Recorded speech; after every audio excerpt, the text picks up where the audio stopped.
Okay, I think we're good. Hopefully everybody can hear me and we're good to go.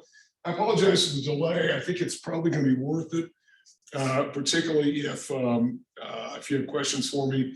And I really, that was the big complaint that we had about the previous room in Salazar that I was in the last 2 weeks. I guess the first week I didn't know that you guys couldn't hear me at all. And then it turned out that I couldn't hear you, or I couldn't hear you because it just didn't work in that system. So, and here it's just, this is a really old setup for the Attend Anywhere. So without boring you with the technical details, somebody had messed with all the settings on this. We couldn't get the camera to swivel and to turn on. So it looks like we're good to go. Hopefully nobody will be messing with the dials here as we go forward. So we'll go ahead and pick up and talk about where we are now, what we're going to do tonight. I'm recording these sessions, and so if there's any part of this that you miss, let me know, and I can send a link for you. Hopefully the recording shouldn't be any problem. I apologize for my voice. I've got seasonal allergies, like a lot of you, I think, all these buds on the trees, and it's my experience. It's around this time of the semester every year in which I start to get a little bit like this, and it'll be this way for a while, unfortunately. But I'm not sick. I don't have COVID. I don't think. I'm not going to do it. And I don't have a fever or anything like that. So anyway, we're going to get started. Does anybody have any questions for me about anything before we get going? It's nice to have this sort of interactive kind of thing for a change here. I'm going to swivel this TV screen so I can see you guys. If you do have your cameras on, if you don't, that's fine too. But that's kind of cool, so I can see you and you can see me, and so that's kind of good. So I'm going to be looking over this way a lot just because I've got all of my notes on my laptop, and so my class presentation will be based upon the slides that I sent you just by email just a few minutes ago. So you can look for those. It's the week 3 of a business administration fast track file, and if you want, I can go ahead and post those in Brightspace again if you like. My only concern about that was the fact that they for some reason weren't coming through very well. And I thought, well, let's do with one technical issue at a time. And so I thought that's what we would do at this point. A couple of things we should talk about. Everything is set on Brightspace for this week's activities. And so the quiz is available, the discussion activity is available. I wanted to get with everybody tonight, just make sure everybody was on the same page here, because I don't know to what degree other instructors have discussion activities, because I know this class, particularly during and you guys are I think the last cohort that will be dealing with the sort of COVID protocols where it's working from home and on Zoom, et cetera. And so for right now, we've got some online activities. One of those is discussions. So I was going to grade the week 1 discussion last week, and I thought, well, we didn't have everybody participate. And at first I thought, okay, well, maybe because we dropped the lowest discussion score, and so I thought, well, maybe people are waiting and just kind of drop that. That's your sort of mulligan, if you like. Even if you get a 0 there, it doesn't count against you.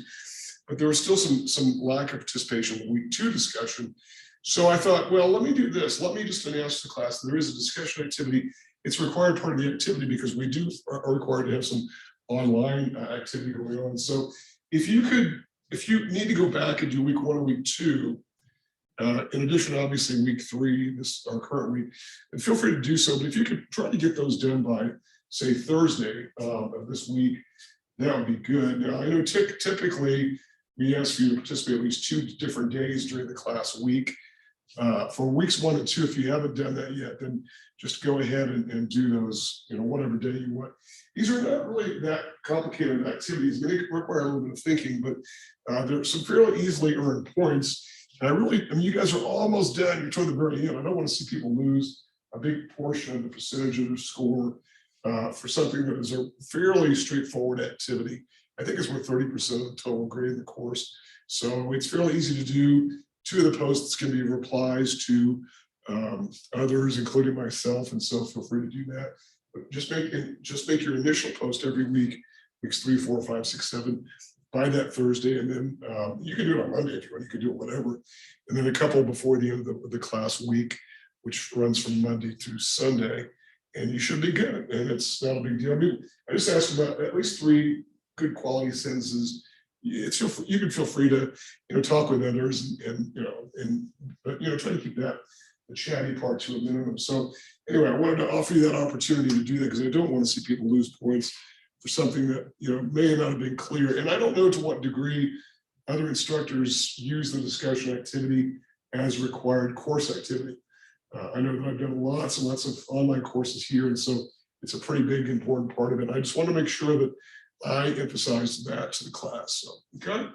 So questions about that at all?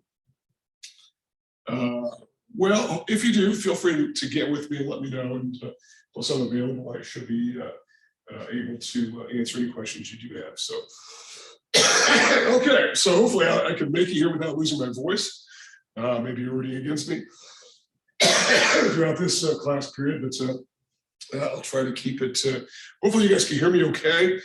This room that we're in, it's kind of a weird angle, but I think you can see everything pretty adequately. And I can see myself here because I've got a nice TV screen. I can see the whole activity. But if there's anything you can't see, let me know. I may be able to zoom in and blow things up a little bit. But one of the reasons I had an AV over here is because I wasn't even familiar with the buttons on the thing because it's an older sort of setup. So, but we'll go ahead and get started tonight. Let's take a brief look at where we are in the schedule. We're really right on track. And I say that particularly as I was preparing earlier for class. I know that last week we ended up talking about business cycles. That was the very last thing we talked about, the ups and downs of overall activity. And that's essentially what's discussed in the very early part of chapter 6, which was that second assigned chapter for last week in week 2. Chapter 6, I should tell you, is sort of a strange chapter. I've got to say that. There's a lot of it dealing with what are called sticky wages and sticky prices. And you can read that, you can look that over. It's kind of a weird place to talk about it, in my opinion, because I'd rather sort of wait and talk a little bit about it as we get closer to talking about economic theory, because the whole notion of sticky, when we say sticky, we're talking about wages and prices that don't move easily, that is, they get stuck in place. The idea is that prices don't move themselves down ever. Prices always go up. They're downwardly inflexible, and really so are wages in that regard. But that's more of a theoretical piece dealing with one particular theory of econ that we'll be talking about a bit later. So I'm not going to spend any time really in class talking about that. I will get back to it a bit later in the class, but I think there's a lot of, it's a strange placement, I think, to get into that here in this particular section. But I did want to get everybody familiar with the idea of business cycles, because that's a good lead into where we go with the current chapter that we're going to be talking about today, which deals with national income. That's chapter 7, right? Excuse me. So it's a good lead into that, but as to sticky wages and sticky prices, I don't think there's a lot of particularly valuable information there, and it's whatever is going to be useful, particularly for the intro econ course, I will get to a bit later. So, but it is important to talk about business cycles, and it's important to talk about where we, what we do with the notion of business cycles. And when we talk about total output in the U.S. economy, remember we had that circular flow model, which again, it's repeated in your book, and they've added bits to it. And I said, I'll add bits to it. We've got households and government and business firms exchanging outputs and exchanging money flows. Well, how do we measure all that? What is the big measure of that? And the measure of that is what we call national income. And the big metric here is something called GDP, okay? Is GDP, so gross domestic product. And you may come across some older references to GNP, gross national product. That's a pretty faint marker. Let me see if I can find something darker. You might find older references to gross national product, which is sort of an older measure. We tend to refer to gross domestic product today, which refers to the total output of goods and services produced in an economy in a given year. And it's usually presented and reported on a quarterly basis, And the department that reports it is the BEA, the Bureau of Economic Analysis, which is part of the U.S. Commerce Department. And usually when these classes, when we have them in the class setting, I usually just go onto the BEA website and show you the actual BEA data for whatever year. It goes back to, I think, 1929, which is about as far back as we go with any sort of reliable data. And even then, between 1929 and 1940, it's pretty sketchy. It was really during World War II that, just to understand what was going on because of the World War II was happening, there was a real need to understand how to measure total output of goods and services in the economy. So that was sort of a motivating factor, sort of the necessity is the mother of invention sort of thing.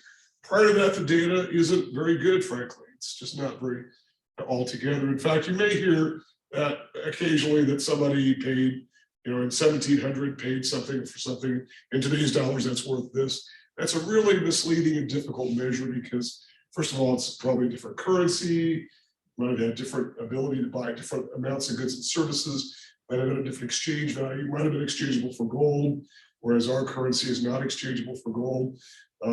So it's really difficult to make those old comparisons. And yeah, we hear this all the time that somebody paid to get out of the Civil War and paid $30,000, and in today's dollars it's worth this.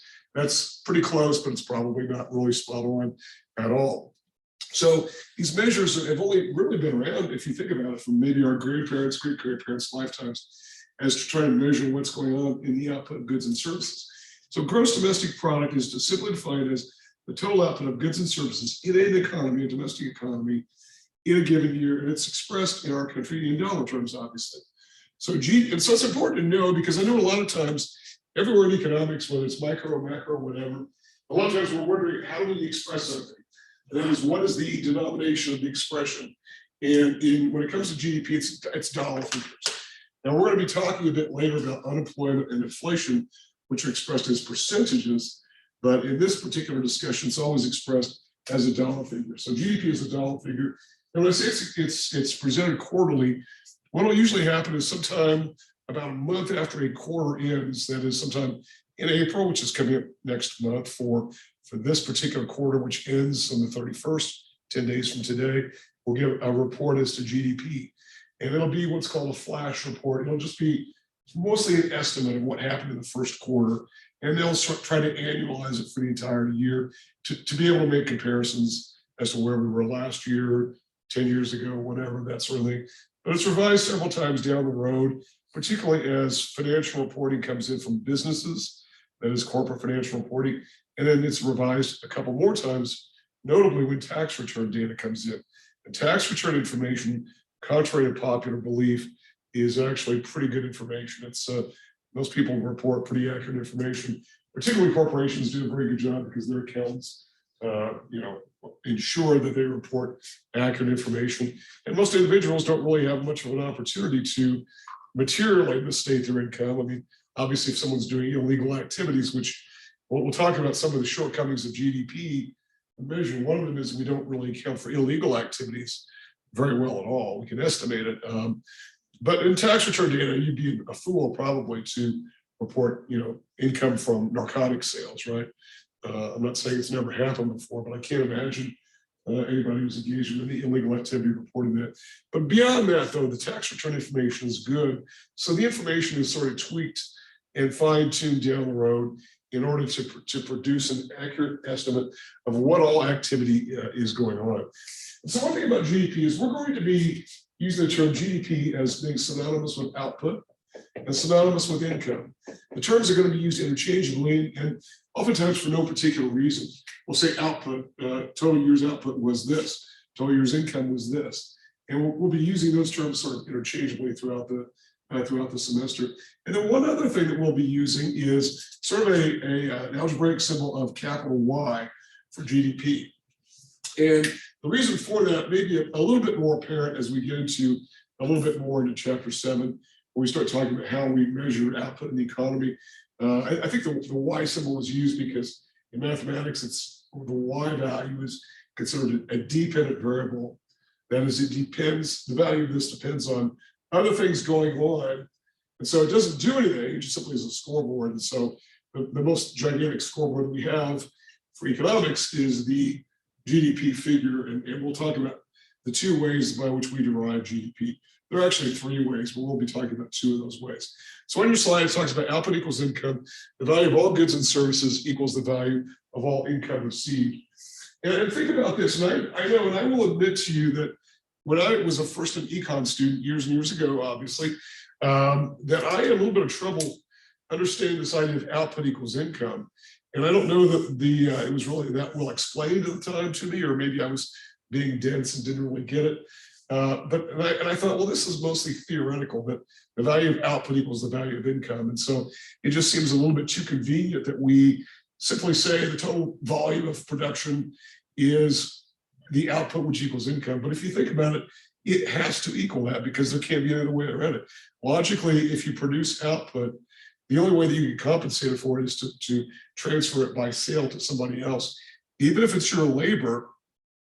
And as a result of that, the value of your output equals the value of your income. Now, there is probably a very small portion, a very small sliver of production of goods that never gets sold, and so it never becomes income. And that's probably true. It's got to be tiny, where there's in terms of total volume of output of goods and services, firms understand that if they're producing output that is never going to sell, they're just not going to make it anymore, which is why we see obsolescence of goods all the time. Goods that simply don't exist because the market is just on a downward trajectory, and so they just quit making it because it doesn't make sense to make it anymore. That's why really nobody makes cassette tapes, 8-track tapes, or a lot of those kinds of things. They're kind of difficult to come up with. Even things like waffle irons, I don't think they're all that used, or sewing machines. I'm not saying that there's no market for them, but not very much. So when we talk about why, we're simply talking about the idea that these terms are all sort of used interchangeably as we talk about gross domestic product, and know that this is a dollar figure, and that's how we express what is going on in the economy. Okay.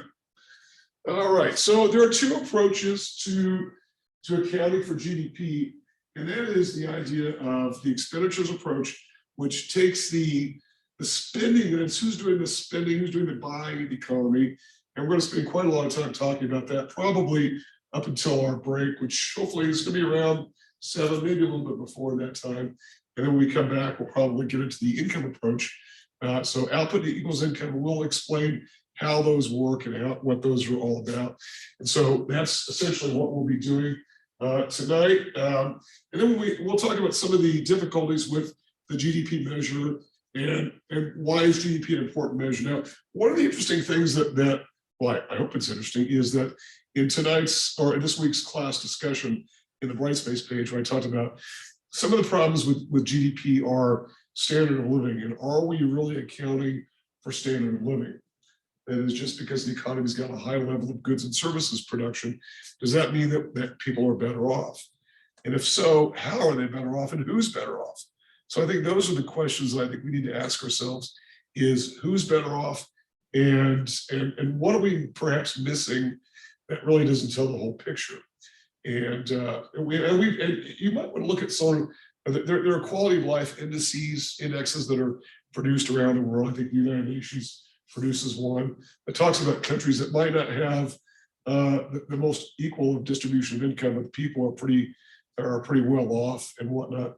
The United States usually does not rank number one in that listing. I know we like to be number one and everything, but we're usually maybe the top 10, but we're not usually number one or even number 5 sometimes. So you can take a look at that as just maybe a sort of an idea as to whether or not standard of living tracks along with this idea of total well-being. Okay. All right. Before we get into the expenditures approach, and again, since I can hear you theoretically, you can feel free to chime in. It doesn't really matter. We're a small enough group that if anybody has any questions, you can feel free to jump in and ask me anything you like, and I'll be more than happy to try to help. So let me just go back to the circular flow model here real quickly. And I think your textbook might have had these in a little bit of different order, but it doesn't really make any difference at all. If we say we have business firms out here, and we have government in the middle, and we have households out here, then when we talk about the spending on goods and services, which is what we're trying to track with the expenditures approach, what we're really talking about is this primarily. We're saying, and I'll use the green arrow. Remember, we had like the red flow of goods and labor and whatnot. And I guess I could bring that in here just to sort of keep the methodology consistent. Give me just a second here and sort of complete that. So remember that we had in the circular flow model, we have some of the most basic transfers that we have are firms transferring goods to households, the households transferring their output. The output of business of households will be their labor, okay? And we said in exchange for this, then business firms business firms will pay workers wages, okay? So wages will go in that direction. And then business and the households will spend money to buy those particular goods. So this spending then is going to be something that we're going to call consumption, or capital C, okay? So spending by households on goods and services, which are purchased by business firms, are called consumption spending. This is a term I think we've all heard before. Excuse me, so it shouldn't be totally foreign at all. And we'll refer to that as capital C, and we'll talk about all the different components of consumption and how it interrelates to others, okay? All right, well, here we're going to talk a little bit, we're going to do a little bit of different stuff here than what we did before. It is true that businesses sometimes buy goods from other goods, from other firms, and so goods go in that direction as well. We know that business firms buy things like materials and equipment, and they lease premises and whatnot, and all that then is simply the financial flow. Remember, all these elements of GDP are measured in dollars, and so therefore these are financial flows. We're simply going to call that investment spending, which is going to be capital I. And I think your textbook might have an I sub G, which is gross investment.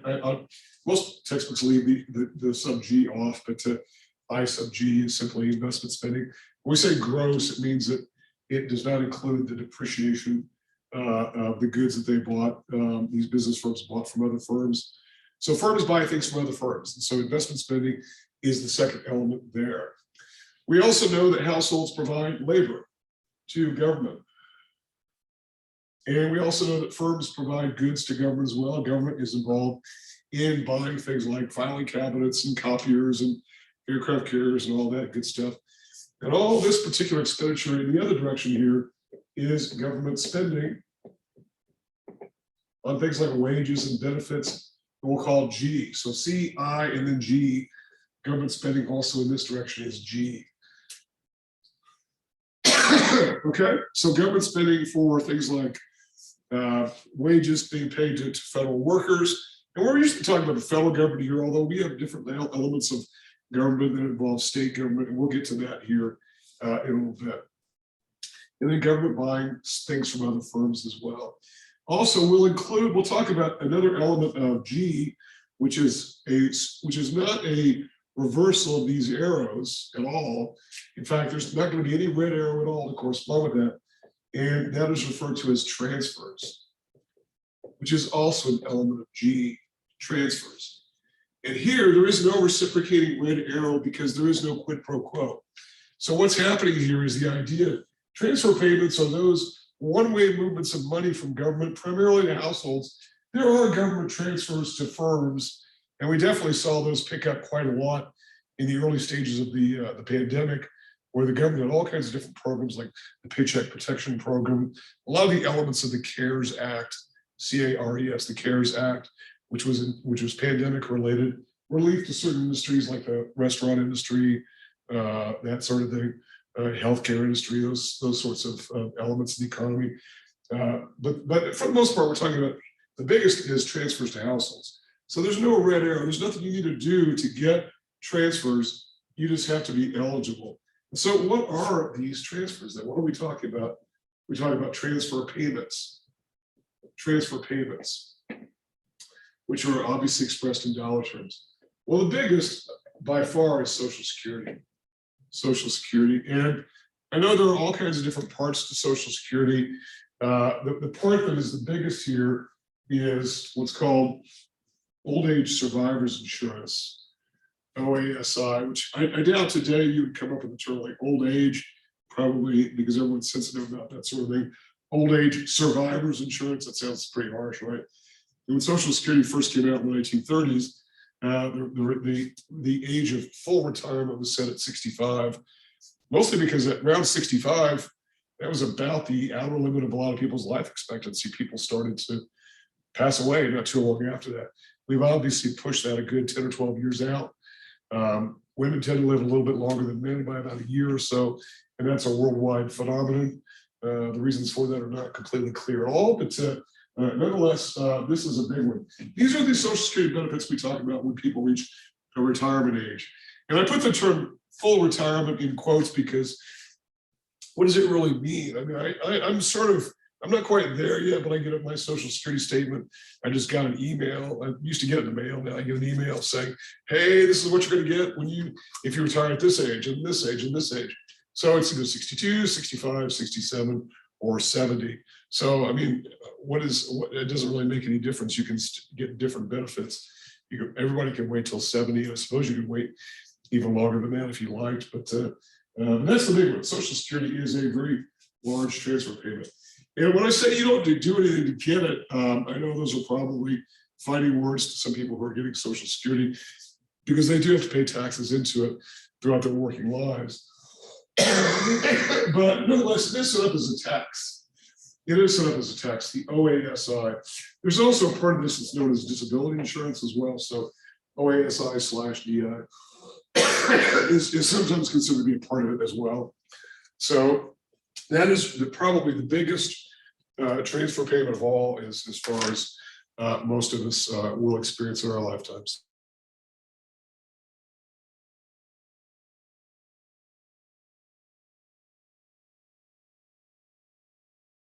Okay, so Social Security is a big one, and that sort of takes the center stage here, but there are others as well that form part of transfer payments. And among these include things like unemployment assistance, which we're going to talk about. That is about done, this marker here. So unemployment, I don't know if you guys can see that, that's awfully faint, isn't it? Unemployment assistance, and some of you may have been impacted by this, given the pandemic, a lot of people having lost jobs. That's a federal program, that's administered by individual states. So it's federal money that's paid for it's funded by what's called the federal unemployment tax. It's a tax on businesses, and it's administered by state agencies that pay people usually once a week as a benefit for their being unemployed. Again, you don't have to do anything to get it, you just have to be eligible. Yes, you do have to do it. There's a reporting requirement. It's a pretty small hurdle to get over, but you do have to report that you are looking for work. And when we talk about the unemployment piece coming up in Chapter 9, we'll talk a bit more about what we mean by looking for work and what does that mean. It's not a particularly strenuous, particular bar to get over. Unemployment assistance, food assistance, which takes the form of SNAP at the federal level. There's also something called temporary assistance to needy families, or the TANF program. At the state level as well, we have the WIC program, assistance for women and children. These are examples of that. There are also things like housing assistance. Section 8 is a federal program to provide housing assistance. And there are also things like transportation assistance, mobility assistance, home health care. There are all kinds of different programs, all of which are available as transfers. If there's no quid pro quo, there's no red arrow, they're just simply elements of government spending that are paid for basically by tax dollars. And we'll talk much more about taxes as we get into the section on Chapter 13. But we'll also talk about how we account for where all those taxes come from and then where they go when it comes to talking about spending. Okay. All right. So any questions about that? Obviously, the only part of this that I did not include was exports and imports, and so let's do that. What did I do with my red ink pen went missing here, so I don't know where that vanished to. So I put it over here, didn't I?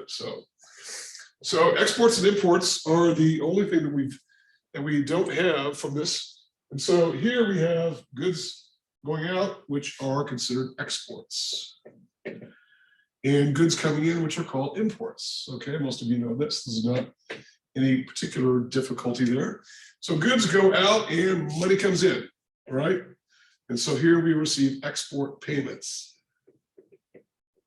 Export payments, that is, and we're talking about one particular economy. In this case, it's the US economy. This looks a little bit busy, but it does, I think, explain what's really going on with the macro economy. Imports are goods coming in, and as imports come in, import payments are money going out in order to pay for those goods that are arriving. And I realize it's not always that easy to know what good is imported and what's not. Sometimes businesses will import components of usually bigger machines, whether it's computer chips, which are a component of computers. Maybe Dell will assemble its computers in Texas, but will import chips and whatnot from China or Taiwan or wherever. And so it's not always the complete good itself. It may be a component of that good, but nonetheless, it still represents an import payments. So when you talk about buying imported goods, it's really difficult to know sometimes, particularly on things like automobiles and electronics. You know, whether it's 100% made in the United States, it's oftentimes not, just simply because of the fact that some of the elements come from elsewhere. We've certainly heard quite a lot about the whole issue of supply chains since the pandemic began, and the idea that supply chains have been somewhat stressed, and some of these imports have not been able to make it here. And that's simply an element of this slowing things down. And that's resulted in some kind of a drag on the economy. So this looks kind of busy, I realize, but hopefully this is easily comprehensible as to what we're talking about here. So I'm going to go ahead and erase this, and if you didn't quite get all this, it's all going to be discussed again here when we get into the elements of all of these, and we're going to talk about these two approaches to computing GDP and how and why we arrive at these. So we have already now covered all of the introductory material here in the first 2 weeks of the class, where when I started out on week 1 saying, okay, we're going to make the assumption that you've never had any econ before, and so we're going to start from the very beginning. And I think that's a pretty good place to start usually, because even if you have, it's good review, but some people have not. And as I mentioned to the class, that I had an econ course in high school that was really inadequate to my high school econ class was really inadequate to really describe what was going on. And so I felt that we need to make sure that everyone has the same beginning ground here. Okay, so let's talk about the two approaches to GDP. By the way, one other thing I should have mentioned is that GDP also counts final goods. It's the value of final goods. So when we talk about final goods, we're talking about goods which are all ready to be finally consumed by whoever the user is going to be, whether it's any of these three actors, households, firms, or governments. So we're not talking about raw materials. That does not go to GDP. The only reason it will go to GDP later as it becomes some final product. So things like iron, that is iron ore that is mined. The iron itself does not go to GDP, but the aluminum that it goes into will go to GDP. Okay, and et cetera, all the way down the line. All the output of farmers does not go to GDP. Instead, it becomes the corn, the wheat, whatever is the final product.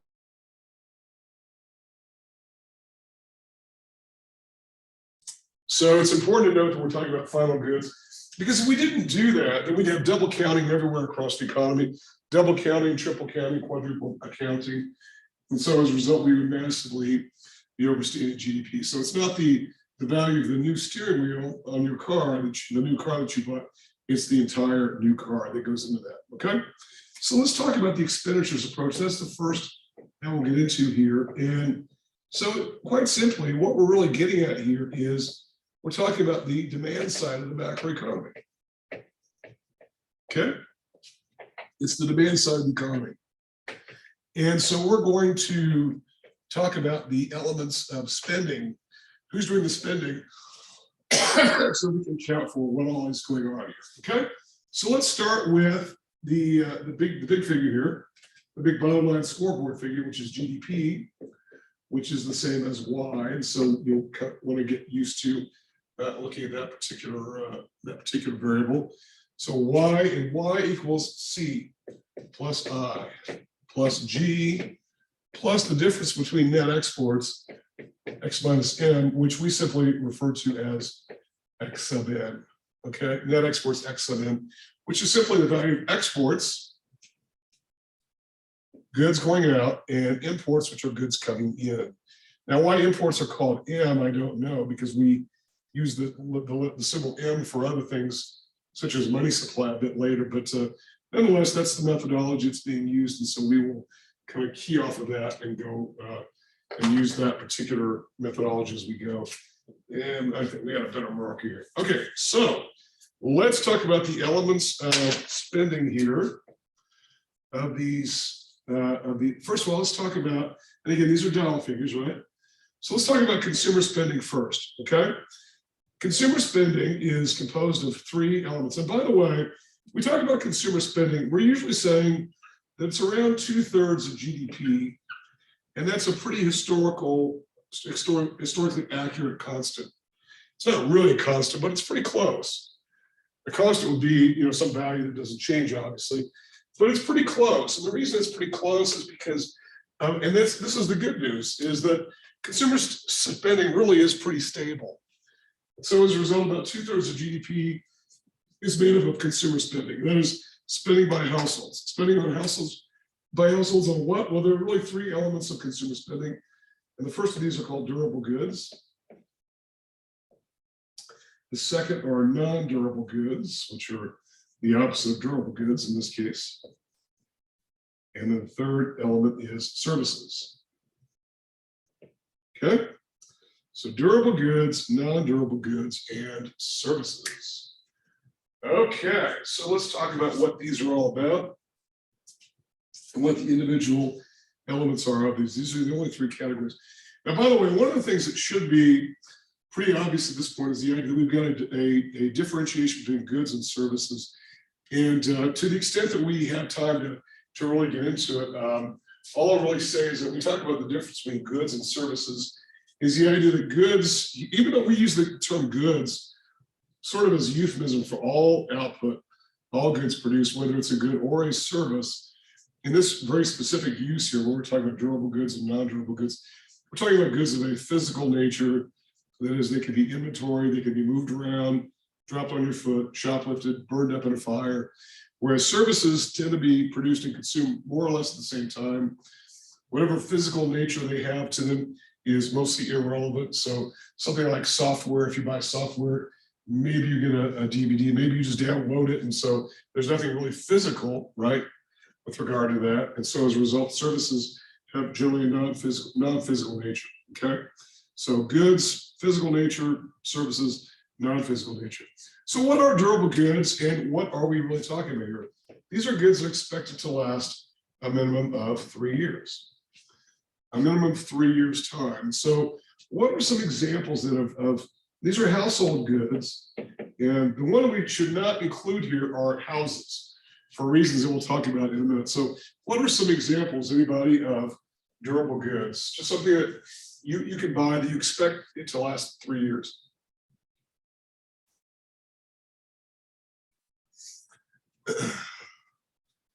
Now everybody's shy because we have microphones on, so it must be right or muted anyway. So, well, let me first of all, let me just something before we get into some examples. Let me just say about durable goods. One of the characteristics of durable goods, and you can give me an example if you like, are the characteristic of it that makes them different than non-durable goods and certainly than services is the fact that they are considered to be big ticket items. Big ticket items. And when I say big ticket items, I know that I sort of put that in quotes because a big ticket item to one person may not be a very big ticket item to somebody else, but they tend to be more expensive than something like Pop-Tarts or hamburgers or something like that. So big ticket items, and they're often financed, that is paid for by borrowing. And we're certainly going to talk more about this issue of borrowing as the class progresses, and borrowing costs, and the impact of borrowing costs on things like durable goods spending, on things like investment spending, because it's really got an important relationship to play in that whole scheme of things. And so oftentimes financed by borrowing. And so some of the examples here would be things like vehicles, obviously, cars and trucks and boats and jet skis and snowmobiles, anything that moves basically would be considered a durable good, often financed by borrowing, not always. Big ticket item, I think it's pretty safe to say that all of those would be considered big ticket items, have to be insured and whatnot because they're a big ticket item, oftentimes financed by borrowing, not always, certainly.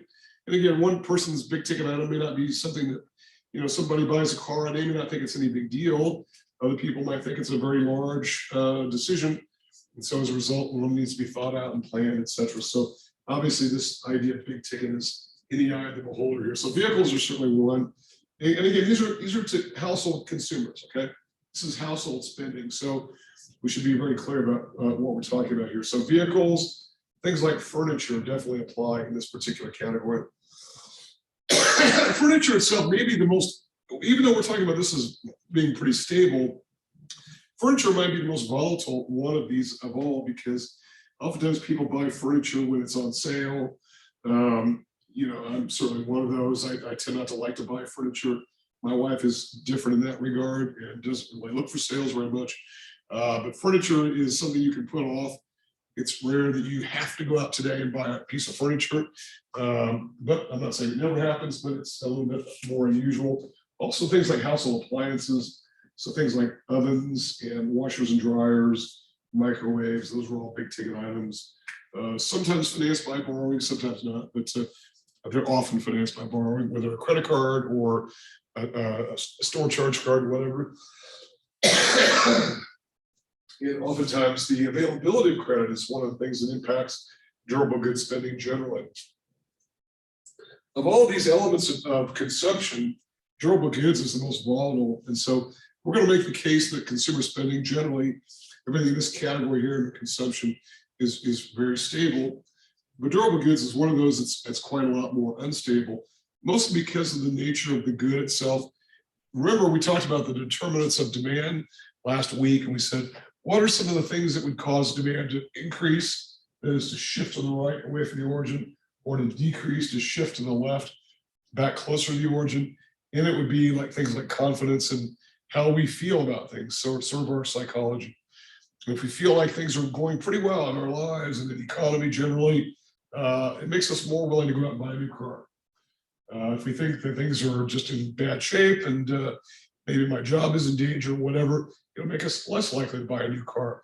And so a lot of these durable goods can be deferred.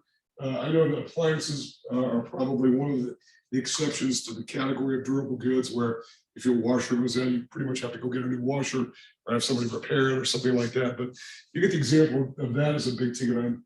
Vehicles, furniture, appliances, things like computers increasingly would go on this. And I think for the most part, a lot of these things are considered to be necessities, I think.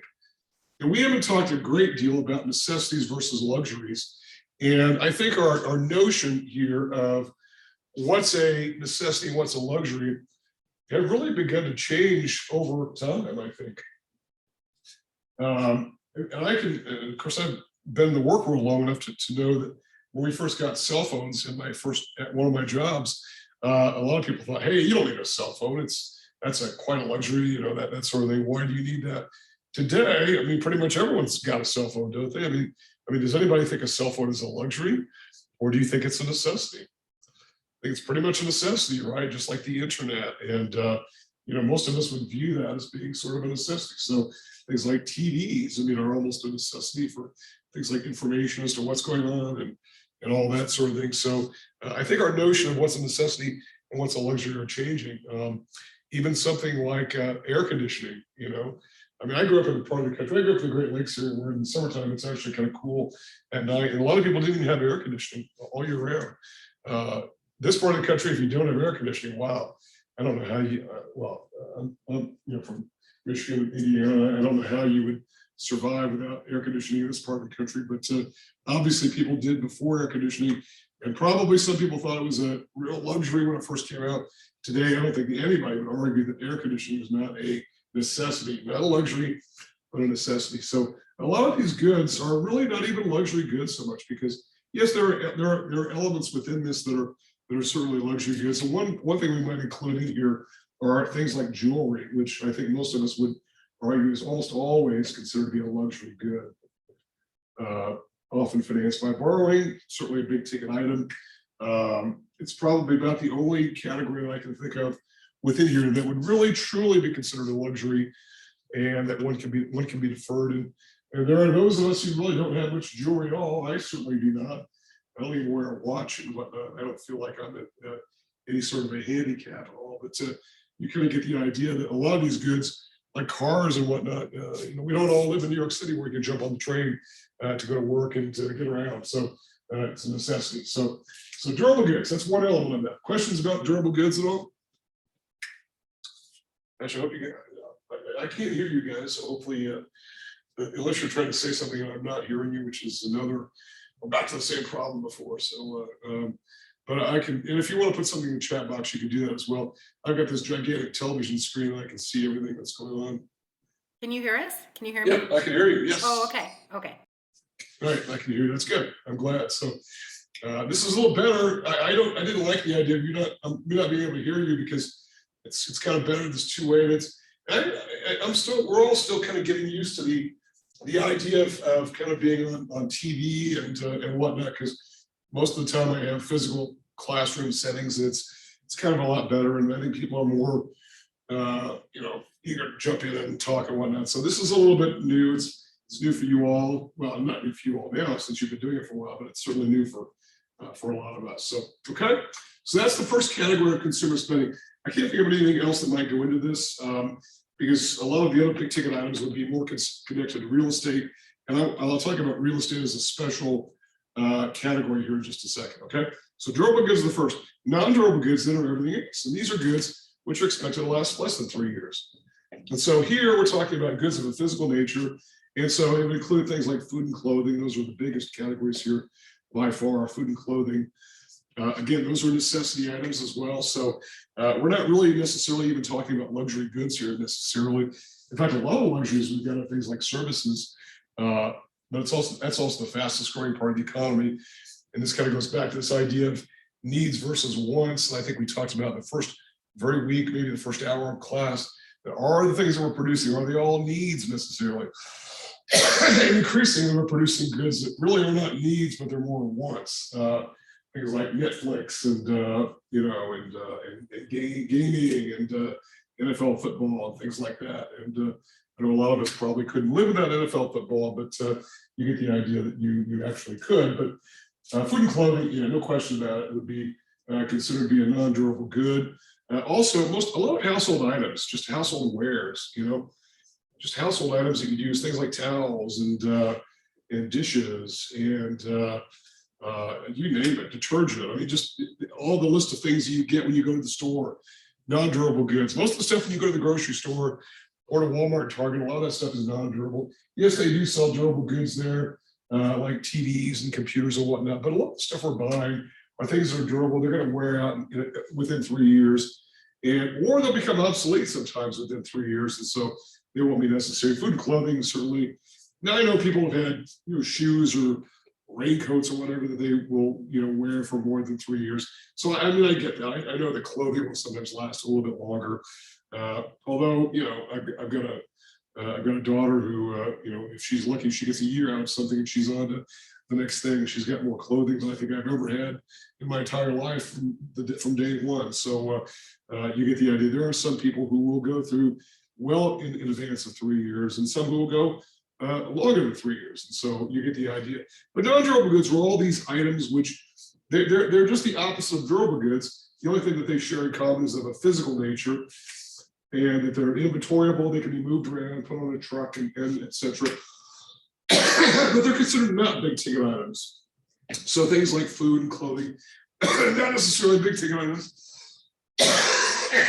Excuse me. Sorry about that. I'm just trying to deal with the allergies here. So they tend not to be really big ticket items at all, and they tend not to be financed by borrowing. But I say tend because there could be some exceptions, just like some people could pay cash for a car, whereas a lot of people will finance it or lease it somehow. Usually it's borrowing that funds this. Not always, but often.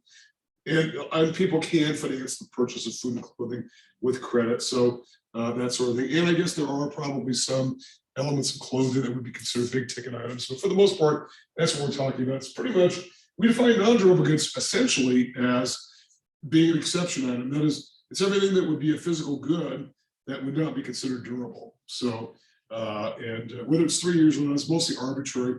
The 3 years really comes into play on durable goods. And by the way, this used to be 5 years, not all that long ago. And one of the reasons why it went down to 3 years was because of the fact that computers and a lot of the electronics were starting to become obsolete and be replaced, particularly computers.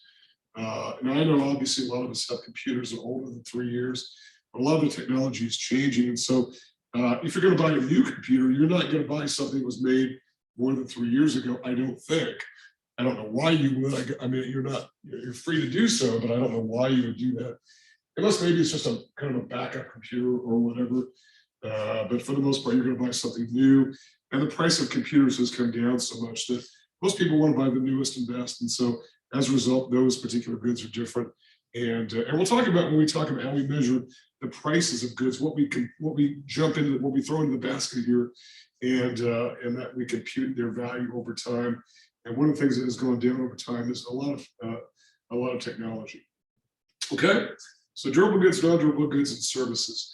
What about services? Let's move on to this. So services are different. So if non-durable goods are differentiated by the fact that they're not durable, hence their name non-durable, then what are services? Well, they're not goods, right? So what about goods? Services tend to be consumed and produced at the same time, oftentimes. So if you get a haircut, your person who does your hair can't get started on it and you swing by later to pick it up. It's got to be at the same time, right? There are exceptions, obviously. A lawyer can get started preparing a will and then you can go by a bit later. But for the most part, if you pay an attorney $1,000 or whatever to do a will, you walk out pieces of paper. You didn't pay $1,000 for the pieces of paper. You paid $1,000 for that attorney's knowledge and expertise in preparing the will. That's what the real value is. So whatever kind of physical nature that is evidence of the service is mostly is incidental and is mostly irrelevant. So something like software, for instance, is mostly irrelevant. And a lot of things have no physical nature whatsoever. So the cable TV signal that we get, or the satellite TV signal, or the Netflix signal, all this stuff, there's no physical anything to it. It's just a service that's created. And so as a result of that, services tend not to have a physical nature at all. And there's no real way to sort of put those on the shelf. Entertainment products, I guess, are one exception to that for the most part. What's interesting too is the fact that even some of these things that went into this, things like books and whatnot, are becoming more digital.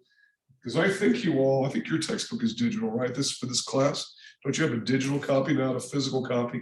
I have the physical copy because it was just given to me when it first came out. But for the most part, we're moving toward digital everything in terms of media that can be read and whatnot. So a lot of books. So for those people who've got a lot of books in their house, you got to wonder, will people still buy physical books? You've really got to wonder what the future is there of that whole thing. So services include all those things which are non-physical. So what are some examples here of services that we should talk about? They would include things like personal services, which is a gigantic category, but oftentimes these are services provided to individuals. So things like people doing hair, people doing nails,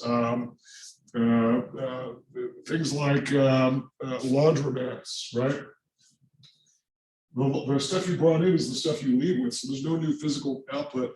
The laundromat or the dry cleaner is the same particular type of product, so it's really the service that they're introducing there. Legal services, accounting services, all those things are considered personal services, and it's a big one. And then one very large one here is healthcare. And healthcare is a little bit difficult to sort of say, we dump it all here under services because it's not quite that way. A lot of the value of healthcare is, though, service related. It's the value, the output of doctors, nurses, technicians, therapists, like physical therapists, occupational therapists. And yes, healthcare itself is a gigantic area of the economy. Healthcare itself is about 1/6 of GDP altogether. And when President Clinton was looking to do some revisions to how healthcare was delivered in this country, that's been a while, it was about 1/7 of the economy. When President Obama was looking to make some major revisions, it was about 1/6 of the economy, and it's on its way to being about 1/5 of the economy as our population gets older and we begin consuming more healthcare services.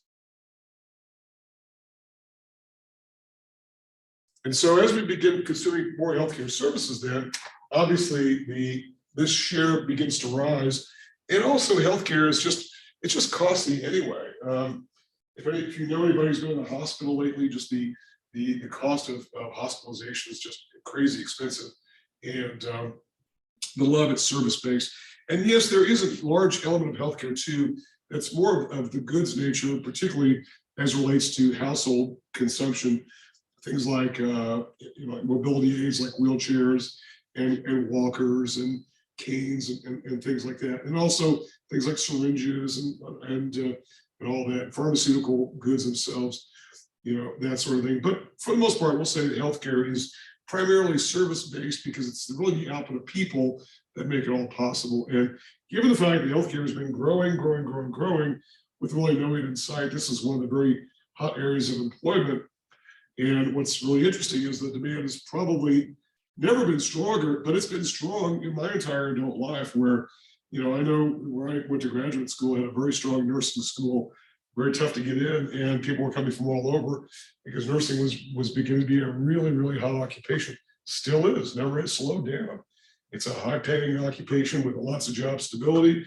It may not be everybody's cup of tea. I don't think I could do it since a lot of things gross me out. But I think you've got to kind of get over that. But if that doesn't bother you, healthcare is a great place to go. Lots and lots of jobs, and it doesn't seem to be slowing down anytime soon. What is really unfortunate is the pandemic. A lot of people ended up leaving the occupation just because they felt it was really so dangerous to be around these very sick people with this very contagious disease. And let's hope that we're on the downslide on the back half of this pandemic. I think all of us are ready for that to happen, for sure. So services, personal services, healthcare, we go into this, and pretty much anything that we can consider to be entertainment. Which, if that sounds trivial, well, I can tell you it's not, and particularly when it comes to things like exports, because remember, this is just the expenditures approach here, and we can send those exports elsewhere, and nobody exports entertainment products like the United States. It's a gigantic area, whether it's books or music or motion pictures. A lot of that stuff is very transportable, and the United States really dominates in that particular area, okay? So I think we've pretty much gotten in, and services, all kinds of other, the list goes on and on. Landscaping and all these kinds of things. All these are areas of demand, okay? Anything that you would buy that is not of a physical nature, dog grooming, plumbing services. The list goes on and on and on and on and on. And here, I'm not even really going to bother to talk about whether it's a necessity or luxury, because it might include a little bit of both, right? You might think that maybe joining a gym, for instance, and hiring a personal trainer, which would be a service, would be considered a luxury.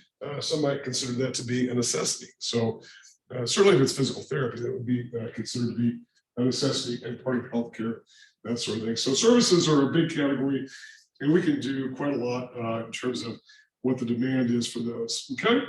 So let's go on to investment, and then we'll take our break and go from there.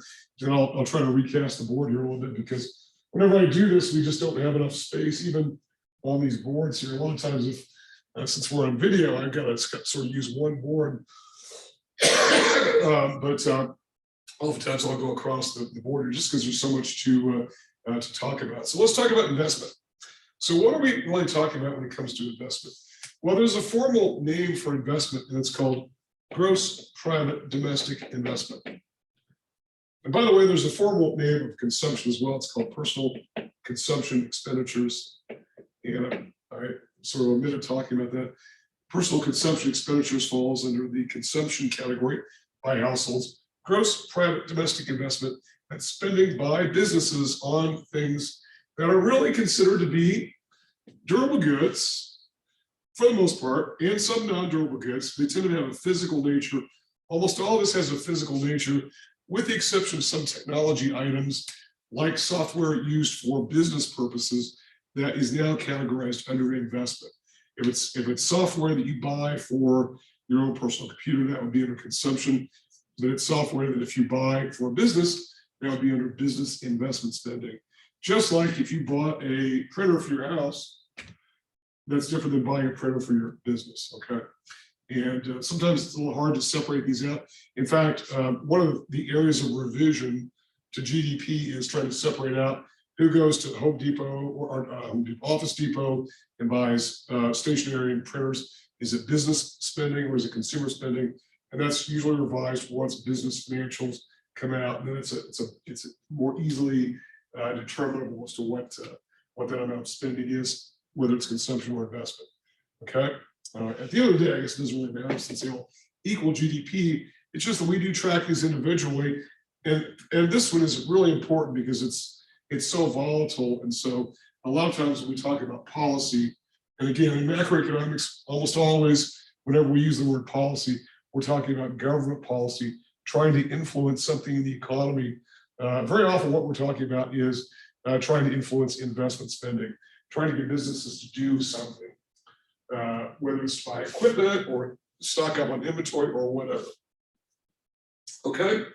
Now, unlike consumption, I can't give you a fraction of GDP because it's very unstable. So this has ranged from anywhere from very low single-digit percentages to as high as 10, 15, 20% of the economy. It really is volatile.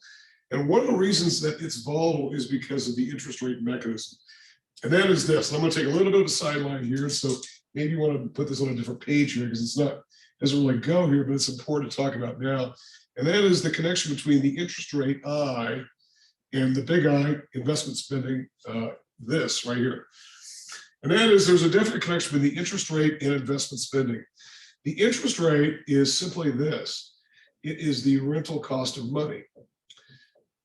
It's the rental cost of money, and it's expressed as a percentage, obviously. I think we all know that. That's not anything too brand new.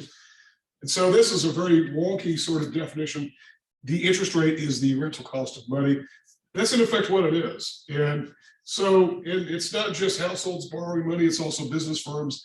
And it's the business firms borrowing that is very sensitive to creating these variations in I, the big I, investment over time. And so as a result of this, what can we say about it? If this is the rental cost of money expressed as a percentage, and this is total investment, right? And by the way, one of the things that I probably should have mentioned this at the outset when we were first talking about these, is when we talk about investment, we're talking here not about investment like financial investment like stocks and bonds or mutual funds, but we're talking about anything which would go to that capital of those factors of production: land, labor, capital, entrepreneurial ability. It's physical assets used in production. Physical assets used in production. And I realize that one exception I talked about was software and technology in general, but because it has all the other characteristics of investment, and it's purchased by businesses, and it's volatile, it's often influenced by the cost of money. We simply include it here because that's really where it goes. But the interest rate really determines a lot of this. That is the connection between the cost of money and investment. And by the way, borrowing money is simply an act of borrowing from someone else's savings. And we'll get to this a bit more, particularly as we start to build macroeconomic models, which we haven't done yet. And I guess one of the good things about tonight's class session, really the entirety of the session, is it's not very big on graphs, even though I did part of the circular flow model. There's not a lot of really things that are too overly technical in nature. And it's a lot of things you've all heard before, things like investment and consumption and whatnot. But it's not financial investment, it's investment by businesses in things that will have a long-term nature. In other words, it's almost like business durable goods. It's really what we're talking about here. But it's related to the rental cost of money. And that relationship basically goes like this. If the interest rate is going up, we know that investment spending tends to go down. And if the interest rate is going down, investment spending will tend to go up. And this is a very rigid and pretty strong relationship here between the two of those. That is the little line, which is the rental cost of money. And I want to say one thing at the outset here, because it does come up occasionally, and it's important to note, is that sometimes people will say, what do you mean by the interest rate? There is no the interest rate. I mean, there's a rate on credit cards, there's a rate on student loans, mortgages, car loans, and they're all different. They're all over the place. How can you talk about the interest rate? And if that's your question, it's a good question. And here's the thing. When we talk about interest rates in general, And if we're doing modeling involving an interest rate, we'll usually focus on one particular rate because it's really the direction of that rate, not the absolute value of that rate. Yes, we know that a student loan might carry a rate of, I don't know, 5% or whatever, 7%, whereas a credit card might carry a rate of 21%. So yes, there's a lot of variation in rates, but they all tend to move in the same direction. It's the directionality that's really important for our standpoint because we're trying to measure what ultimately happens to the economy. The business cycle is the ups and downs in the economy. And so we're trying to find those elements. What are those underlying triggers that can cause ups and downs in the economy? So that's really what we're getting at there. So if the interest rate is going up, the investment spending will go down and vice versa.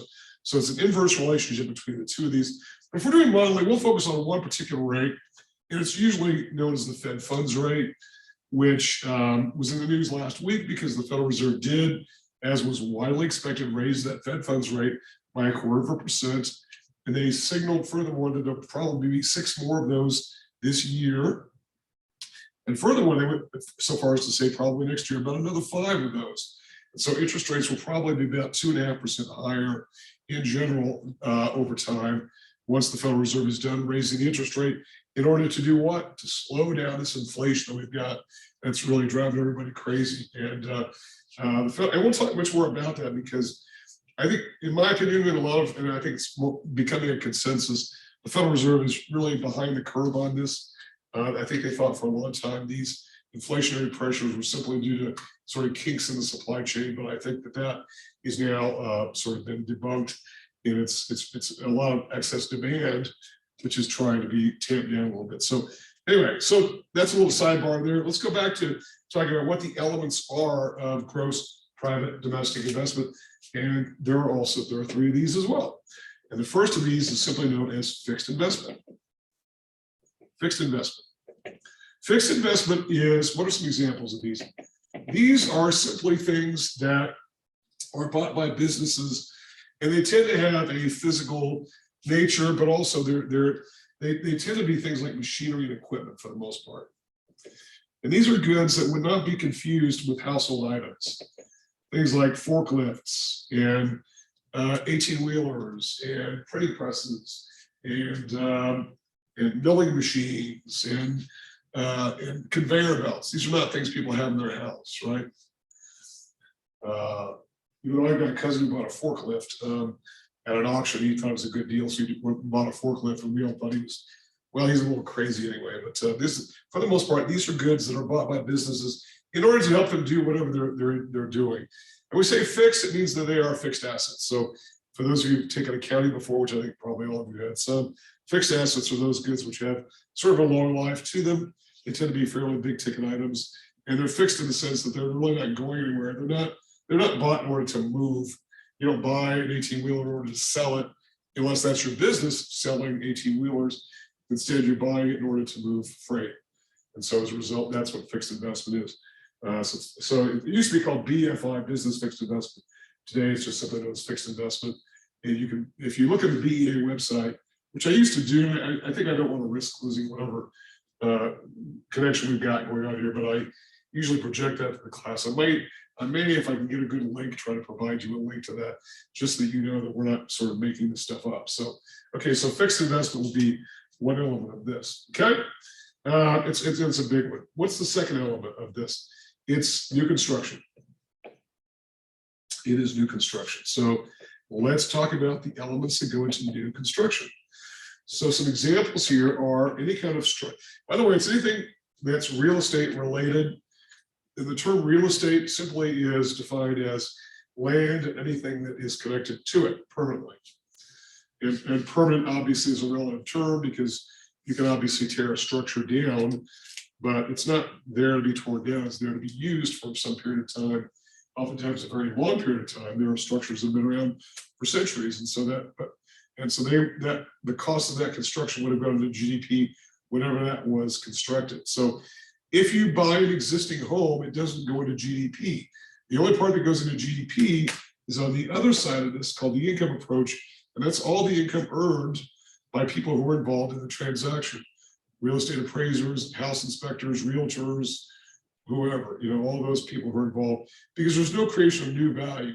If you bought a home that was built in 1980, 1980 is the year in which that was first captured in GDP, not the year in which you now bought it. Okay, so it's all new construction. So what are some of the examples of new construction here? Well, first of all, here's one that is going to surprise a lot of people. That's residential construction. And you might think, wait, why is this an element of consumption? Because residential construction is consumed by households. Shouldn't it be an element of consumption? And the answer is no, it should not be. And the reason why is because we're talking about the creation of new homes, brand new homes, and who builds new homes? Businesses. Now, having said that, if you are somebody who can build your own home, you've got the expertise to do that, then that makes you effectively a business. You're a de facto business for that purpose. Even though you don't intend to sell it, you tend to live there. That is an exception to the rule here, because most homes overwhelmingly are built by businesses to become goods to sell to other people. It's used, it becomes part of the inventory of their business. Okay, so it becomes part of their inventory. So residential construction, whether it's single family, multifamily like apartments, or single family owner occupied like condos and townhomes and whatnot, all of that goes into residential construction, brand new residential construction. And that is very definitely connected to the interest rate, no question about it. And right now the housing market is very, very hot in a lot of parts of the country. We know housing values have been surging. There's a housing shortage in lots of parts of the country. And I suspect that one of the issues the Federal Reserve is looking to do, and I know we haven't talked very much about the Federal Reserve, but we certainly will. I think one of the things they're probably looking to do is to try to slow this down, at least the construction element down. First of all, we saw lots of trouble in the mid 2000s with construction and new houses in general because of the fact that interest rates were so low during that period and construction was running crazy. And we had all kinds of crazy mortgages where you could walk into a house with no money down and whatnot. The home values were going up like crazy. I think my brother owned a house in California, Northern California, and he said it probably doubled in value in like 5 years. And he thought, this is crazy. He goes, should I sell it? I said, I don't know, it's up to you, but you might want to think about it just because it's probably not going to stay there too long. And by the way, it didn't. These values came back down. So I think trying to pop that bubble is what the Federal Reserve is trying to do. And we're going to talk a lot more about what the Federal Reserve is tasked with doing. This is an unusual agency in our government because they are tasked with trying to sort of flip the switches and turn knobs, but they're unelected officials. They're appointed by the president, and so some of them aren't appointed by anybody at all, but other bankers. And so we'll talk much more about them. So residential construction is one. Also, commercial construction is another. Commercial and retail. So this is mostly office space and retail space, which goes into that. And then finally, the last would be industrial spending, which these tend to be, commercial and retail tend to have multiple uses. That is, a daycare could be converted to an accounting office, could then be converted to a dog groomers, could be converted to, back to an accounting firm and whatnot, then to a law firm. Retail space the same way. You can have a McDonald's that becomes a Wendy's or whatever. Not that it would, but you get the idea.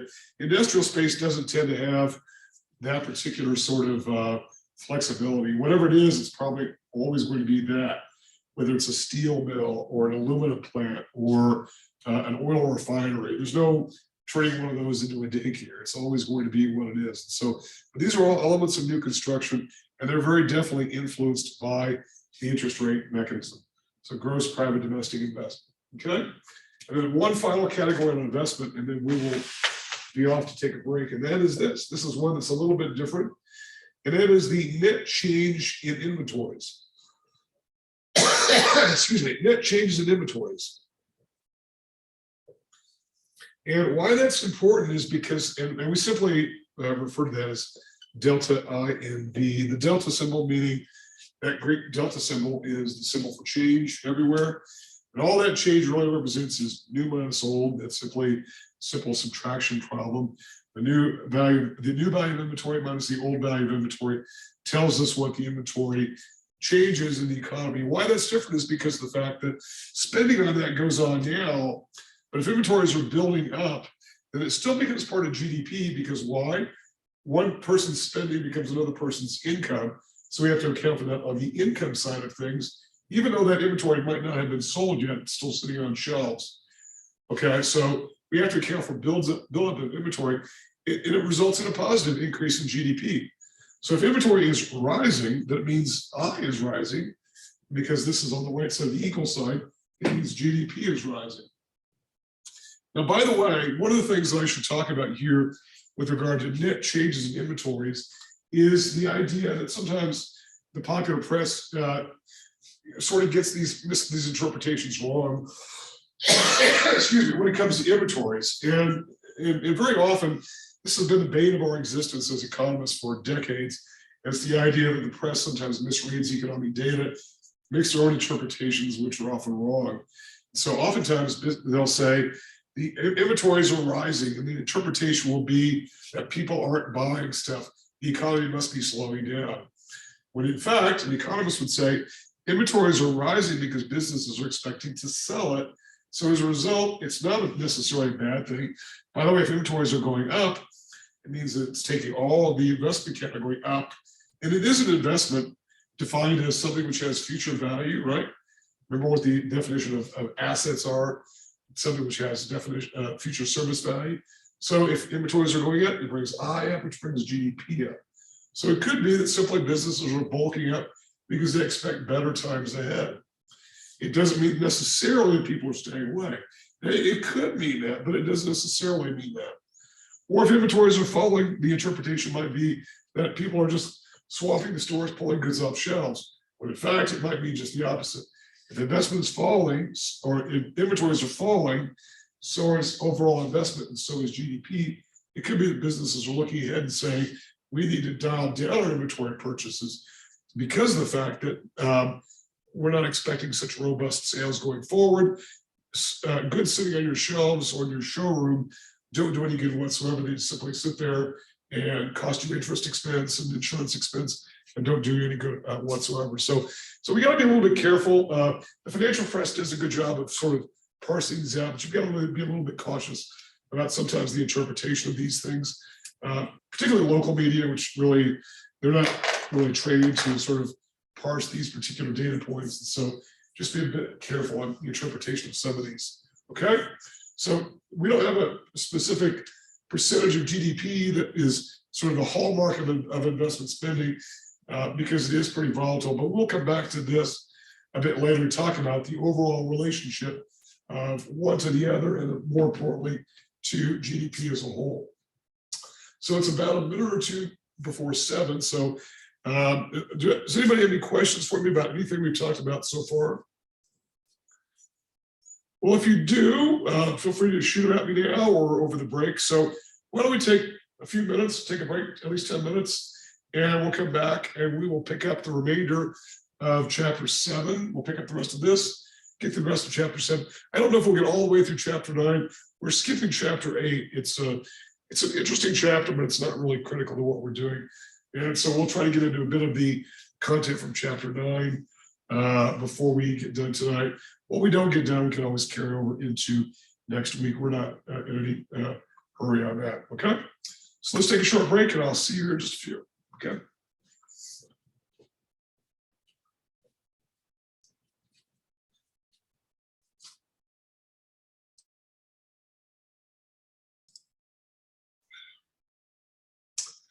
Okay, I think most of us are back, and if we're not back, we're on our way to getting back. And so let's pick up the next category here. And Kate, unless anybody has any questions for me that might have come to mind over the short break here. If you do, feel free to let me know. It's not a problem, and we can talk about them. So, okay, let's talk about the next. Remember, these are the private sector actors here. Households and businesses we consider the private sector. Now let's bring in the government sector. We're talking about government spending here. The government spending, I also can't give you a very hard and fast number as to GDP because it does fluctuate. And one of the things that the elements of demand that's interesting about government is that over very long time periods, it's really hard to know what government's spending money on and why, because they can choose to spend money on programs that really have nothing to do with the underlying economics of the situation. And certainly we saw this during the 1960s when government was really expanding its role in the economy at producing demand for things that were simply of its own sort of political creation. Things like the Vietnam War, the space program, social spending, increases in spending on education, increases in areas like healthcare, the creation of the Medicare program and Medicaid. All of these are examples of government spending that really were not done necessarily to boost the economy to support GDP, but instead were done for political purposes, and sometimes obviously war spending is sort of forced on you and whatnot. So I get that. That's often a very expensive sort of proposition, but really the point we can make about government spending is it does not tend to respond to incentives necessarily, because really government does not necessarily get the incentives, are mostly political incentives. So we'll talk more about that. So let's talk about government spending and what we're talking about here. Well, in the US, we have two forms of government spending, federal and state. And any kind of local spending is an extension of state government. So in fact, local government itself throughout the United States is an extension of state government, okay? So we talk about federal spending. This is our federal government based in Washington. They're spending. What's interesting about this is, and I know that when I put up the circular flow model, I talked about the idea of gross domestic product. I said the domestic was a particular country, goods produced in that particular country, and whatnot. And it could be for any country. And instead of putting in dollars, it could be in terms of yen if it's Japan, or euros if it's France or whatever. Well, here, one thing that's a little bit different about the United States is that we have two broad divisions here, and it's basically this. So you can't really say this about too many economies. There's defense and everything else. So we have defense spending and everything else, defense and non-defense. This is a little bit interesting because the fact the United States has such a large defense budget, to the point where I know a former Secretary of State, Colin Powell, who's a former military man himself, had said that our spending on military is so big that the US is #1 and #2 is actually more like #10. That might have been a more true statement when he was in office, since China now is spending a lot more. China actually has a bigger Navy than the United States and a bigger Army, I believe. I know a bigger Navy in terms of vessels. But there are a few countries that have such a large portion of its total GDP and government spending that goes to defense. And defense includes not just uniformed personnel, but also all the equipment and technology and goods that go towards supporting the military and its mission, and all the facilities that are supported by the Defense Department, all the administrative bureaucracy, civilian and non-civilian as well. So it's a pretty big portion of that. Also, intelligence and all the capabilities of our intelligence agencies are all considered part of the defense budget. And I think partly that's on purpose, so as to sort of obscure the true cost of what our intelligence spending is, which is not really known. It's sort of a state secret, and I don't think it's desirable to know that there are various estimates of what we spend on things like human intelligence and signals intelligence, but it's generally dumped into the defense budget itself in order to as one giant category. It's covered by corporations report their information in what's called a consolidated financial statement, so that it's really hard to know what they're earning from their operations in India, for instance, because it's not really broken out. So it's hard for competitors to know what's going on with a competitor's operations in India. That's sort of the same idea here, is that our rivals around the world, we sort of keep that on tap. So the defense and non-defense, which is everything else, all spending on wages and materials that are bought to support the federal government. And as a result, all that goes into that second category of non-defense. And this would include a lot of social support spending, things like food assistance, education assistance, everything that goes into that. So total government spending in the US economy is a pretty good chunk. It's not as large as what you might think it is. I know sometimes politicians will try to say that spending on our federal government is spending like crazy and spending more than what is necessary and whatnot, and creating deficit spending. And that is true. And we'll talk about deficits, but why deficits are a little bit misleading. It's because the way that we do the accounting, governmental accounting is different than private accounting, in the sense that with governmental accounting, if we build an aircraft carrier, which is expected to last however long aircraft carriers last, 50 years or whatever, then we dump it in, all the spending goes into that aircraft carrier's budget for that particular year, even though that aircraft carrier is going to have value for the next however many decades that it will last. Unlike in the business world, where if we do something big, like build a stadium or an office building, we'll sort of spread that cost out over time. So it's a little bit different with governmental spending, and we get the value of that aircraft carrier, even though it's already been accounted for in GDP a long time ago. But it's correct to account for it that way, because all the expenditures here go into creating someone's income. So all the wages of the people who are involved in building the aircraft carrier, and all the suppliers of parts and equipment and materials, all go into that in the year in which it's created. So it is proper to do that, but it's a little bit different. It's a little bit different than how we account for things in what we would call public accounting in the private sector. Okay, so federal and state. So what about state spending? We talk about state spending. One of the big categories here is education. Public education is a big element of expenditure here, and that is K through 12, and then to some extent higher education where applicable. So CNN is considered an institution of higher education, so that's part of public education as well. We are funded by the state of New Mexico, so that's good because it keeps our tuition relatively reasonable in relation to a lot of other schools that are private and don't have public support. So state spending on that is important. Also, law enforcement's a big element of this. The vast majority of law enforcement spending in the United States is state driven. Most of the enforcement of the law is done at the state level. State and local, again, local government is an element of state government. So all the people who are involved in law enforcement, whether it's uniformed officers, prosecutors, probation officers, corrections people, counselors, all those kind of personnel, law enforcement is a big element of this.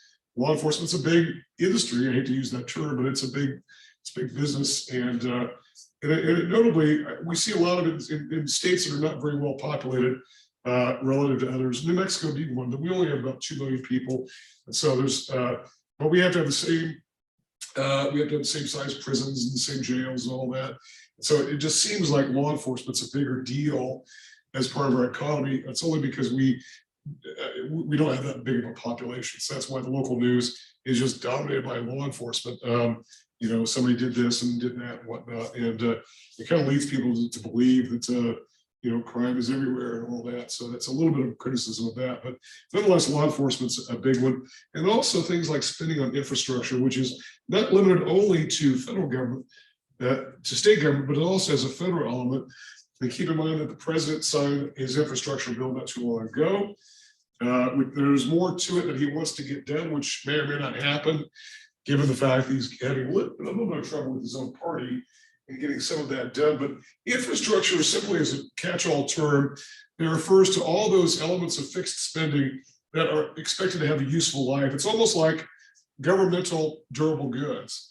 And it would include things like roads and bridges and canals and fiber optic cables and all that sort of thing. All that is infrastructure.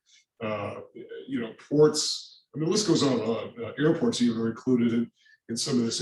It's really the connective tissue that ties the modern economy together, and it's critical. And when President Biden first came into office, he made it really one of his missions, politically, really, but also economically, to spend a lot of infrastructure to try to rebuild, some of which is falling down because we've got a lot of bridges that are in bad shape. A few years ago, you might remember there was a freeway bridge over the Mississippi River that collapsed in Minneapolis. And so it's, I guess, between Minneapolis and St. Paul. So that's an example, just one notorious example of that. A lot of our infrastructure is in sort of bad shape. And so it needs to be sort of rebooted and rebuilt. And so that will be part of his plans there. Also things like airports, which are in need of replacement and whatnot. So a lot of that is spending. So why are we talking about state when I'm talking about President Biden is because a lot of times these monies are going to be sort of doled out to states to do things with, just like the Recovery Act that President Obama signed when he was first in office to try to get the economy jump started, was basically money sent to states to do things like to rebuild roads and runways and all that sort of thing. So that's all governmental spending, okay? All right, so questions about any of that? Well, the final category here is exports and imports. It's the difference between exports and imports. And so when we talk about exports and imports, let's talk about the US economy in particular here. We talk about what are some of our big exports and what are some of our big imports. And this will give you kind of an idea of the balance here between the two of these. So this is the only one of these in which there's a math problem that needs to be done, the value of exports minus the value of imports. Now, why is that done here? Why is there this particular division of exports and imports, and why does it matter? Well, think about this. The important thing to know about exports and imports is basically this, that if the value of exports is greater than imports, this results in what we call a trade surplus. And as a result, it gives a boost to GDP. GDP tends to go up. Oops, I misspelled surplus. Left out a U there. So it's a trade surplus if exports are greater than imports. And so it's a boost to the economy. It's considered what we call an injection in the economy. And the reason for that is this. It means that foreign buyers are funding US output and income to a greater extent than US buyers are funding foreign output and income. We're still funding that foreign output and income when we buy imported goods. So every time we do buy an imported good, we're actually resulting in hitting the brakes on the economy just a little bit. It's a little bit of brake tapping. So every time we buy things that are imported like bananas and I don't know, coffee and all that, and most of us are probably consumers of those goods, we are actually contributing to the opposite condition, which is this. That's where exports are less than imports, and that's a trade deficit.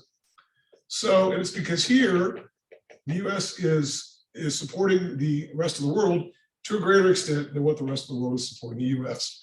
That is, we're funding US foreign buyers or foreign sellers' income and output to a greater extent than what foreign buyers are financing our output and income. And this is where we are right now. We're in deficit, and we've been in deficit for quite some time, many decades. And it's simply because of the fact that we import more than we export in general. And what's different about this is the fact that with services, we actually have a trade surplus in services. And so when because one thing we're talking about when we talk about exports is that one of the things that we export to the rest of the world are things like personal services, like things like financial services in particular. Financial services is a big business in the US, banking, insurance, financial consulting, all that, financial services, things like accounting, legal services, these are all services. Those are all big export items, and those are all provided to foreign buyers. And the good news about that is there's no goods being shipped, and the money comes into the US. And so in that regard, we have a positive there when it comes to that. Some of the things that we have a negative, and we also export a lot of things like agricultural output. So agricultural produce, grains and meats and things like that, we tend to export a lot of. Also, we export a lot of entertainment goods. I think I mentioned this earlier, that there's a lot of entertainment goods that we export to the rest of the world. So a lot of services we have a lot of services that are exported, but we also have a lot of goods as well. Things like chemicals and pharmaceuticals. And I mean, the list goes on and on. I don't have time to go through the entire list, but these are some of the big ones, particularly contributing to a surplus in services. However, that's outweighed by the great amount of imports we have of some goods, and that's in particular things like oil. Oil is a big one. And I know that we produce oil in the United States, but we still import a lot of oil from the rest of the world. And our biggest importing country, I think I may have mentioned this in one of the discussion posts, Canada is one of our big trading partners that we import a lot of oil from.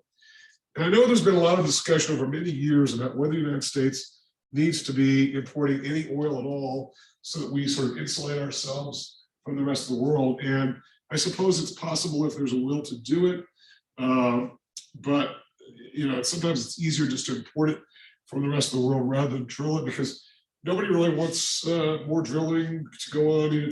Everybody likes cheap gasoline, but nobody likes all the things that go into making gasoline, drilling and fracking. And the fracking is simply a play on the words of fracturing. It's called hydraulic fracturing, where drill or shoot hot water and under high pressure into the rock to break it up and to get at deposits of oil, because it's not just like, there's not just some giant pool of oil sitting underneath our feet. A lot of times it has weird formations that you have to kind of get to. And so sometimes you have to break the rock to do it. And, you know, there are all kinds of things like it's noisy. It's been thought to cause earthquakes in some cases. I don't think the science is completely in on that, but you kind of get the idea. But oil is a big import. Also, a lot of agriculture. We also import a lot of agricultural produce from elsewhere, things that we can't produce here. A lot of luxury goods we import from overseas, particularly things like diamonds and whatnot, things that we don't really produce here. So all those are elements of it. But the big issue here is this idea of trade surplus and trade deficit. And it's the idea that if we sell more abroad than we import, it's a boost to the economy. If we buy more than we export, then it's a trade deficit. And we've been a deficit for many, many decades. And a lot of it is simply due to the fact that we consume a lot more oil than what we produce. It's not the only culprit, but it's a big one. And it's a big contributor to trade deficits over time. And I know that there has been talk for quite a long time about the fact that maybe at some point we don't have to import oil at all. And it could be that we get there. I mean, when I first started teaching econ, it was always like some sort of fantasy that we can produce enough oil to suit our own needs. And it's actually theoretically possible we can drill enough oil in the United States that we can even export to elsewhere to maybe boost our economy rather than import any at all whatsoever. But we're not quite there yet because nobody wants fracking and nobody wants oil refineries and more pipelines and whatnot. When we think of all the debate over the Keystone pipeline, which I always thought was a little bit overheated, mostly because of the fact that I know there's another pipeline running across land, and I know there are issues also about native sovereignty, and I get that as well. I'm not at all insensitive to that, but the thing we have to know about is that it's one more pipeline, and there are dozens of pipelines, just dozens and dozens and dozens of pipelines running across the continent underneath our feet. If you pull up a chart of the pipeline network in this country, it's just a gigantic amount of pipelines that are already there. And so, we're talking about one more pipeline, and it's become a real political football. And a lot of presidents have weighed in on it. President Obama put the kibosh on it and sort of stopped it. And then after President Bush was greenlighting it, and then President Trump decided to let it go forward. So it's been back and forth, that sort of thing. So those are the elements of spending. So the expenditures approach is the demand side of the economy, consumer demand throughout the economy.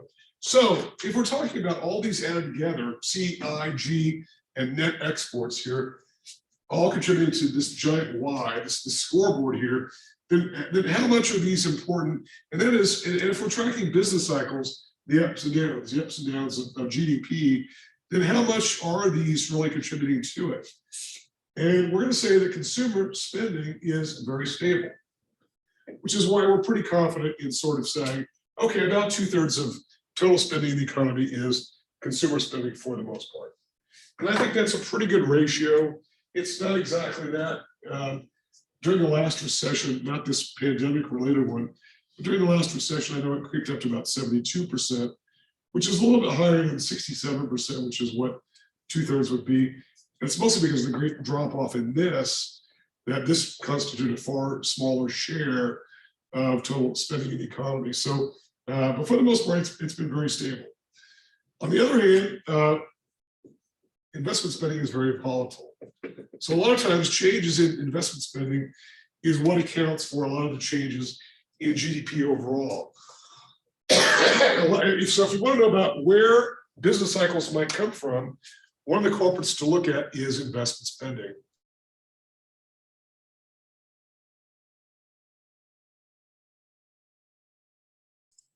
These ups and downs in spending, one things like new construction and on things like inventories and plant expansion.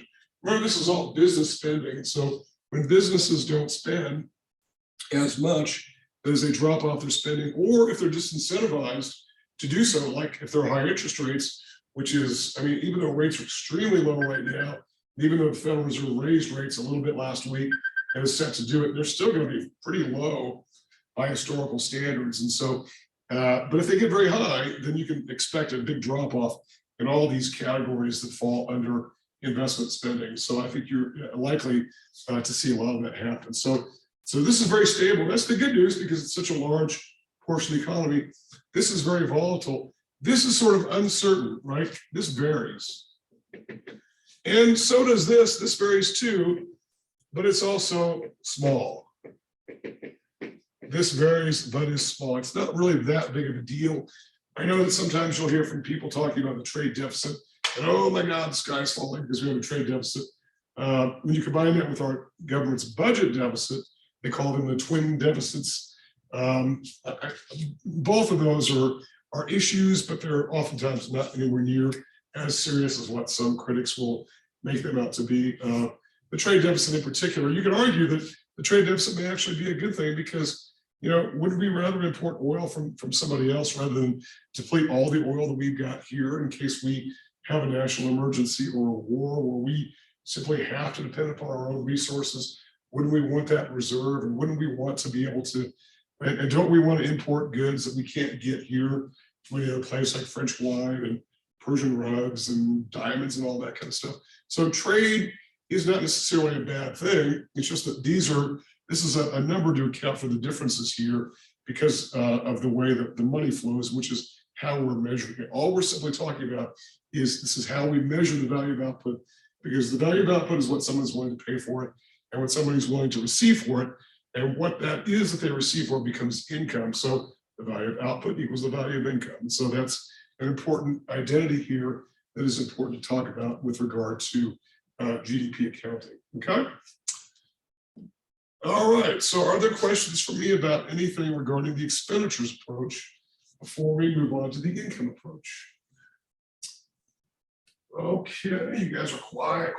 So that's fine. So I know these video rooms are it's a little bit less personal. I know that, so I get it. And but if you do have questions, feel free to reach out or to hit me later if you like. That's perfectly fine as well. So okay.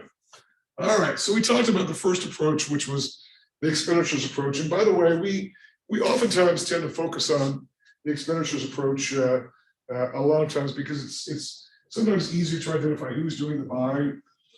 And we can do who's the buying, and we understand the nature of demand.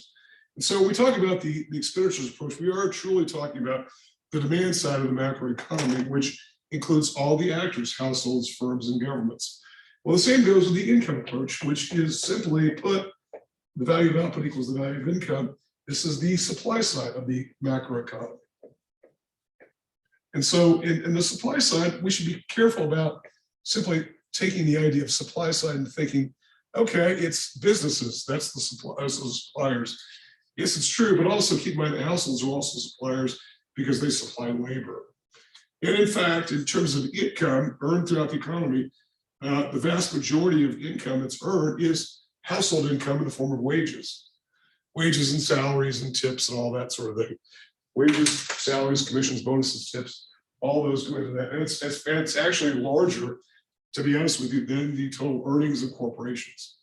So even though it sometimes is very tempting to sort of look at the macroeconomies thinking it's a place dominated by the corporations and only the government really cares about the bigger players, in fact, it's the household that's bigger because they do at least 2/3 of the spending in the economy, but also earn the vast bulk of the income. So as a result, supporting the consumer is considered to be a worthwhile thing as well. And so a lot of times policy is directed toward what to do about consumers who particularly may need a little bit of assistance. And certainly we've seen no shortage of that when the pandemic had set in through all the stimulus payments we've gotten, advanced tax credits and all those kinds of things, okay? So what we're gonna do here on the income approach, I'm gonna tell you at the outset that I'm gonna be cutting out some elements here of the income approach because the full listing of items on the income approach really are just too long and some of them are too minor and very technical and are things like global interbank adjustments. We don't really need to get into that necessarily, or things like some the U.S. has repaid a credit to some other country. It's not necessarily to get into all those highly detailed things. So I realize that my depiction here of the income approach is going to be sort of whittled down, but I'm going to be covering the highlights. And so as a result, I have no fear, we will get to the main items, okay? So we will start with GDP. It's the same GDP that we started with on the expenditures approach. In fact, if you pull up the national income accounts, excuse me, if you were to pull up the national income accounts, you would see the value that the value that is quoted for any particular time period on the expenditures approach exactly equals that for the income approach. And we'll talk about why that is, because some of it is estimated. So we will talk a bit about that. Okay. All right. So let's talk about what we're getting at here when we talk about gross domestic product. The gross domestic product is the same as it is with regard to the expenditures approach. Here we do an adjustment, though. It's a plus or minus because it can go either way. And that is we take out or add back in what's called net foreign factor income. Now you're thinking, what on earth is that? And is that one of those minor ones, minor technical ones that you decided to include as opposed to not include? Maybe, but I think this is important to talk about, because one thing that we mistake, when we have to be clear about, is the fact that we talk about gross national product, which used to be the all-time the big measure that everyone used to talk about up until around 1990 or so. That would include the output of all Americans everywhere, okay? If we're talking about the US economy, or the German economy would be all German production everywhere in the world. Well, here with gross domestic product, we start with D is domestic. That is, we have to account for the value of output that's produced here, okay? So keep in mind that, but we're gonna, because we're using things like tax return data from corporations and from business and from individuals, that sometimes Americans and American firms may be earning money in a foreign country. So we have to take that out because it doesn't belong here, it wasn't earned here. So if Madonna does a concert in New York City, that would go into the gross domestic product. If Madonna, I think she's still an American citizen, if she does a concert in England, that she might report her income here as a citizen of the United States, but we have to take it out of GDP because the income was earned in England. And so as a result, we have to net that out. And likewise, all the foreign firms that are doing business here, if they produce output and income here, then that's fine. It doesn't matter what the nationality is. If it's a Japanese plant that makes automobiles, Subaru cars in Indiana, then the value of that output goes into US GDP. Despite the fact that this is a Japanese firm, despite the fact that they may take all the earnings and zoom them out of the country, it doesn't make any difference, right? The factor payments, that is when we talk about factors, land, labor, capital, all that is being paid for domestically, the workers and all that, okay? So we have to take out the value of income that domestic producers produce overseas, and we have to add back in that output that's created by foreign actors whose income may not be reported here because they're reported back in their own home country. So it's called net foreign factor income. It's a plus or a minus. It's usually a minus in this particular case. And then we can arrive back at gross domestic product or gross national product. The difference is not gigantic, but it is important to talk about this idea of producing domestically. And I know that sometimes people bemoan the fact that you've got a foreign-owned plant moving into a certain area. Sometimes not, particularly if they're going to employ people. But macroeconomically, it doesn't make any difference, because if they're employing workers, then the dollars are still green. It doesn't really make any difference. And if they're producing cars or farm equipment or whatever in somewhere in the country, it's still part of GDP, US GDP, okay? All right, so that's gross national product, is simply netting that out so that we're talking about the differences that are produced here versus abroad, okay? All right, then we take out and this is going to be a negative here, I'll put on the negative side by this. We'll take out what's called the consumption of fixed capital. This is also not a gigantic figure, but it's important to talk about because it's going to lead us to our next category here. First of all, what is consumption of fixed capital? Again, the term capital here goes back to the original use of the term capital back from week 1, and that is the idea of physical productive goods used to produce other goods. And the thing about it is, as you put them to use, they begin to lose value. So if you bought a conveyor belt on January the 1st, it's not worth the same on December 31st because it has lost value. In the accounting world, we call that depreciation. It's the very same thing. All we're doing is we're trying to account for the value of output. Remember, it's the value of output. Well, the value of output loses value as you begin to use these fixed goods. And so as a result of this, we begin to lose some value. So if we take that out, then we arrive at net national product. Okay, net national product. And sometimes if you want to put foreign factor back in, you can call it net domestic product, if you like. It depends. Sometimes you'll see it both ways. It doesn't really make any difference whatsoever, because really at the end of the day, we're sort of working our way down to the household, which is really the most important actor of all these in the minds of a lot of economists. And certainly since all of us are a part of households, even if it might be a household of one, it still is an important element of demand and also value creation through provision of labor. Okay, so we end up at net national product, and then we take out something to make this here in the income approach match the GDP in the expenditures approach. And that is, we do something that's a little bit tricky, and it's an aha kind of thing. This is, we account for something called the statistical discrepancy.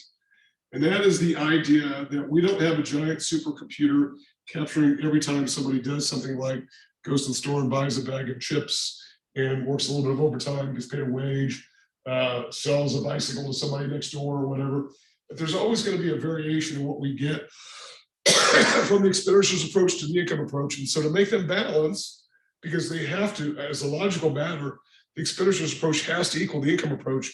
So as a logical matter, they have to balance. And when they don't balance, we simply force them to balance by creating what's called a statistical discrepancy. And as we get to the statistical discrepancy, then we arrive at something called national income. And national income basically is this: it's the production of goods and services primarily by businesses,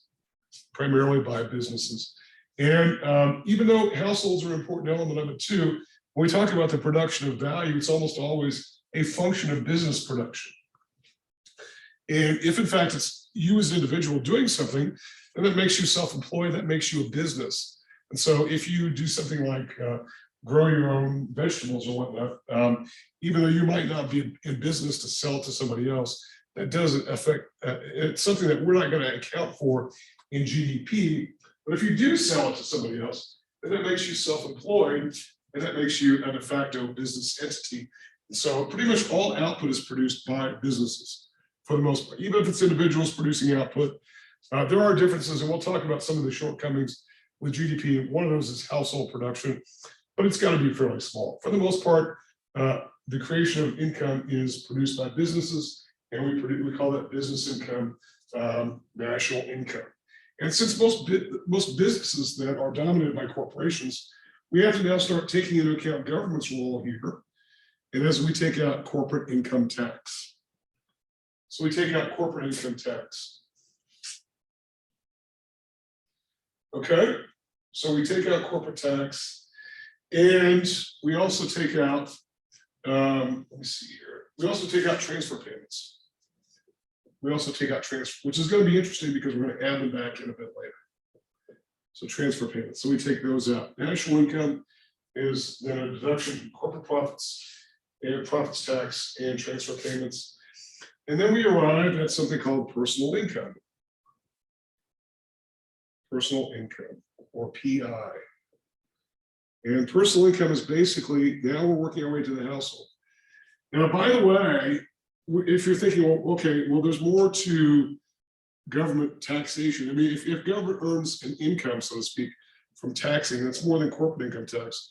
Well, we'll get to personal income tax. We'll also get to the fact that all along here, government is oftentimes collecting taxes on things like sales taxes, particularly at the state level, sometimes the local level, things like real estate taxes, which are primarily state and local matter.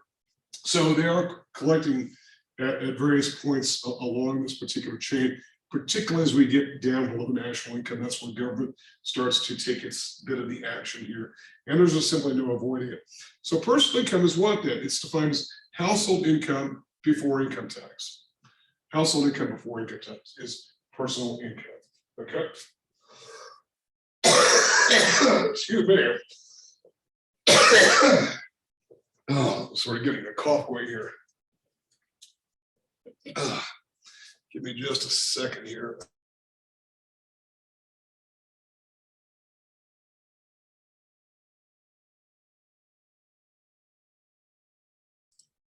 I don't know if anybody else has these allergies like I do. I get them pretty badly, and gosh, I went to an allergist, and it turns out the things I'm allergic to, I didn't know I was allergic to until I moved to New Mexico, because the things I'm allergic to, they weren't around when I grew up back east, so, and lived there until I was in my late 30s, and so every year I go to suffer through something which I never did before, but that's okay. It's not anything that's permanent or anything of that nature. So, but I do apologize for the little interruption there. So personal income is household income before tax.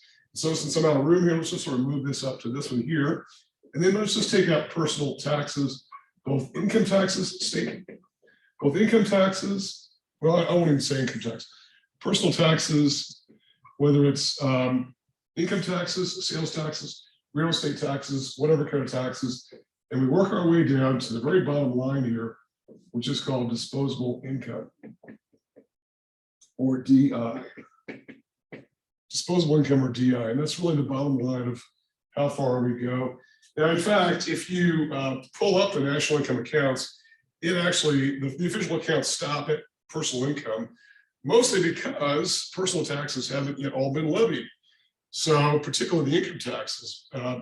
Income taxes are collected throughout the year as people are earning, whether you're self-employed or whether you're a wage earner, or whether you get taxed from rentals or investment income or something like that. So it doesn't all get collected, and then it sometimes doesn't all get collected until the next year when people file their taxes and have to pay more. So they usually sort of stop and cut off at personal income.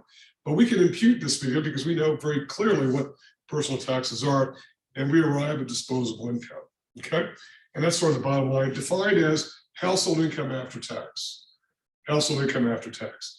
And what's interesting about household income is this, that there are only two things that can be done with disposable income from a macro perspective. I'm not talking about I can spend money on sweaters or shoes. I'm saying that there are two very broad categories. And that is, a household can channel it into consumption, or it can channel it into savings. Those are the only two options that somebody could do as a household with disposable income, because all taxes have been satisfied. Income taxes, taxes on real estate, luxury taxes, sales taxes, all that kind of thing. Channel it into consumption or channel it into savings. Now, there's another category that sometimes people bring up that it's like, well, you forgot charitable giving, and I didn't forget about it. So where does charitable giving lie? Is it consumption or is it savings? And we're going to say it's consumption. The reason why is because it doesn't meet any of the definitions of savings, as we'll define savings here in just a minute. And in fact, all charitable giving really does, from a macro perspective, as important as it is. I mean, I know it's important to give to charities and to help others who are in need and whatnot, but all really that's involved here is an intermediary. You give it to the United Way or to a church or some other entity that then channels it, and it becomes consumption fairly quickly. That it does not result in savings, which is really defined as two different means here. And when we get to the financial piece, we'll talk a bit more about savings and its important role in the economy. But we're going to say that savings, from a macro perspective, is defined as deferred consumption. So it's income that can be spent now or saved, which we all know. There's nothing that's terribly brilliant about that particular deduction. The idea that if I make $1,000 a month and if I spend 800, by definition, I've got 200 to save, and I can spend that at some point down the road. If I defer it, that is, I put it in savings for now. And we say deferred consumption because the assumption is that at some point that savings will get spent. And the reason we say this with some confidence is the fact that even if you die with a lot of savings, it will at some point probably get spent, because there are very few amounts of savings that have just grown and grown and grown and grown over time through inheritance and whatnot, without eventually getting channeled sometime into consumption. And I know that there are a lot of wealthy families that have passed along lots and lots of wealth over many, many years, but there are a tremendous number of them. There are a lot of them, but it's also a very big country. It's not a tremendous percentage of them. And oftentimes this money does get spent at some point, even though it's deferred. So it's deferred immediately for later spending on things like down payment for a home, or for future medical costs, or for future retirement to be able to draw from at some point. So we say it's deferred consumption. But what makes this different then from savings that might be generated from you taking money and part of your paycheck and burying it in a treasure chest in your backyard. Is that savings? And I guess it is to you. It's certainly deferred consumption. You can draw it at some point in the future if you like, but it doesn't meet the second category in macroeconomics, and that is this, that it tends to be deposited with financial intermediaries. Financial intermediaries. And that is that savings isn't totally money that's on the bench, not in the game at all, but it can be put to use, but not right away sometimes. So even though it's deferred, you can get at it at some point. You may not get to it right away. And you tend to deposit with financial intermediaries. The obvious example is banks, but it's not just banks, because even though, I mean, yes, we can talk about savings accounts, and that would be a pretty reasonable example of an example of savings. It's not just savings accounts, it's also things, well, it's any bank account, but it's also any kind of deposit with an investment firm. So investments in stocks and bonds. So it's financial investment as opposed to the capital investment we talked about earlier. It's buying annuities from insurance companies. It's all kinds of different elements, but it's not burying your backyard or putting your under your mattress or anything, because yeah, it might be savings to you, but to macroeconomically, it represents money that's simply left the system. And it's no longer accounted for. Nobody knows where it is. And as a result, it's just sort of missing. And there's quite a lot of that that we can't really account for, but a lot of it has to do with illegal activity where it's not really being properly accounted for because it's being converted to other uses, but it does sort of materialize at some point. Here, we're simply saying this does not materialize.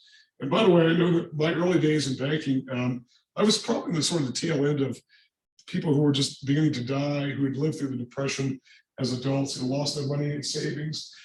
Lost all their savings because banks failed. In the days before there was deposit insurance where you don't lose money if a bank fails. And people would come in saying, well, my grandmother died or my mother died, and literally walk in the bank with sacks of cash, $200,000, $300,000 more sometimes, just because they had saved it and hoarded it away. Not a very bright thing to do if your house catches on fire. I don't know what you do then. I mean, you're out of luck, really. But they sometimes would save it up because they didn't trust banks. That's a very unfortunate thing. And we're going to make the case that it's important that we have a strong banking system in order to support all those green arrows that we talked about in the economy. And so I know that when the banks began having some difficulties around 2007, 2008, 2009, that people were saying, well, why did Wall Street get a bailout? And where's Main Street's bailout? Well, Main Street got something of a bailout too in those days. But it was important to prop up these banks because if they go down, it means our entire economy begins to fall. And that's a difficult proposition. And I know at my very first day in banking, right out of college, we had a senior executive tell us that in reality, a bank is a house of cards. Because if everybody wanted their deposits out today, we couldn't do it because the money's already been loaned out, it's invested elsewhere. We can't do it. That's why when they're run on banks, the bank will fall. So as a result, we've got to keep this. This is why banks go to great lengths to project stability, big granite buildings and steel doors and all that on their vaults to project the idea of stability. Now they didn't help their cause much when they began to fail. They made all these crazy loans in the early part of this century, but that's their own doing. And as an ex-banker, I can tell you that you should probably never overestimate their ability to take risk and or never underestimate their ability to take risk, because they do tend to get themselves in a bind that only they can get themselves into. And so I certainly saw that firsthand. So anyway, so this is the income approach. That's the supply side. Now, you might say supply side, why? Well, you've got business income here, right? Businesses supplying goods, individuals supplying their labor. Most of what personal income is wages, bonuses, tips, commissions, that is wage income, but also self-employment income. This is household income before tax. This is household income after tax. It's also things like rental income, interest income, things of that nature as well. So keep in mind, you can channel some of this into savings, but those savings can kick off income, which also arrives as it's just income on the savings that could be part of personal income, whether it's interest or dividends or something of that nature. Okay. All righty, so those are the two approaches to accounting for GDP, and they they balance and they have to balance. And if they don't balance, we sort of force them to balance. So anyway, let's, there's one in the slide package that I emailed to everybody. There's an important discussion here dealing with what some of the shortcomings are of the GDP measure. I think it's probably worthwhile just to sort of go over these a little bit so that we are familiar with these, because a lot of times what we're talking about here is estimates. Because the fact that we've got a statistical discrepancy tells us that we don't account for every single penny that's earned and spent in the economy. It's not that, it's not like that. These are estimates. And so we could be off by quite a lot. But it's getting better and better all the time. Macroeconomic measurement and macro policy, I would argue, is getting better all the time. But there are things that we don't get, and we probably will never get, even if we had a giant supercomputer in Washington, D.C. that accounted for every time you bought a pack of gum or got gas or whatever.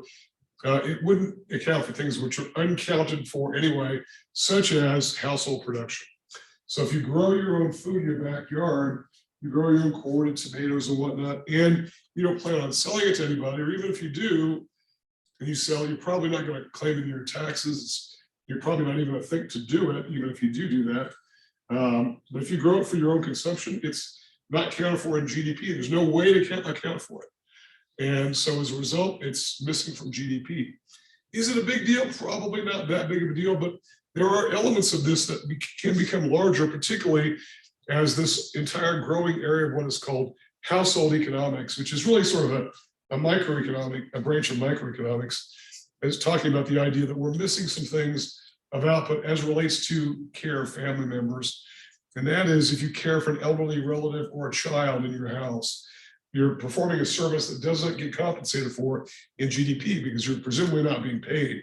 And if you are, it's some sum that's not getting reported, generally speaking. But it's generally not, though. And so as a result, you're not getting, there's no reporting for that element of something which is valuable, it creates value. But if you hire somebody to come in and care for an elderly relative, that person does get paid and it does get reported in GDP. Or if you send your child to a daycare center, you pay the daycare center and therefore it gets recorded in GDP. Pretty similar services being operated, pretty similar amount of value, or missing one and we're getting the other.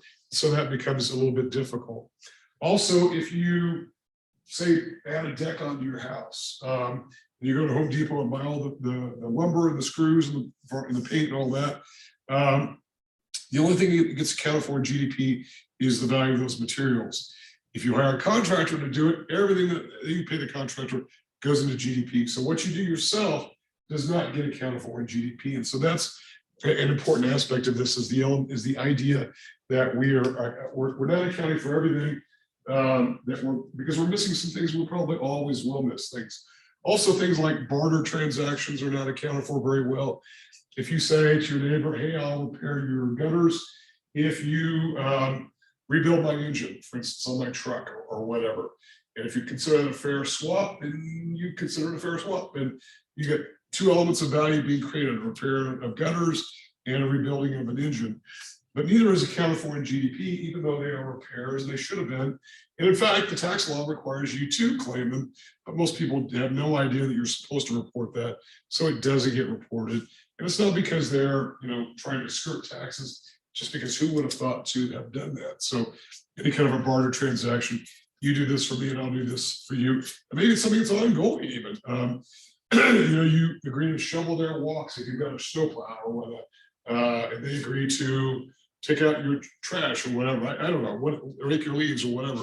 And you get the idea that even if it's ongoing nature, it's usually not reported, even though there's value that would be reported if you hired somebody else to do it. And the second element of uncounted production is underground economic activity. That is underground activity that happens simply because of the fact that there's some overlap to the household activity, things that you do that you don't account for in GDP. Now, this becomes a problem when we get into the unemployment piece. We may get into a bit of this criticism of unemployment benefits, because there are those who argue that unemployment benefits, well, do a lot of things, but they argue that maybe people aren't as destitute as what they might seem being unemployed. And I'm by no means trying to belittle the situation of being unemployed.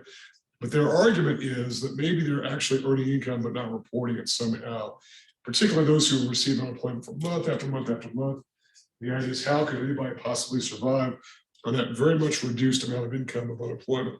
And that's a good question, but it's also mostly irrelevant because people do find a way to survive with the help of family members or tapping savings or borrowing money or whatever. So it's really impossible, and it's sometimes difficult to make that particular judgment. But to the extent that that may be happening, where somebody does things like details cars, they are well known to be doing that, and then people hire them to do it, and they're paid cash, and they don't report it. Well, that would be the element of output in the economy that's not accounted for, or whatever the output is. I know my father-in-law used to be a building contractor and would occasionally hire workers maybe for a day or two, and maybe they want to be paid in cash or whatnot.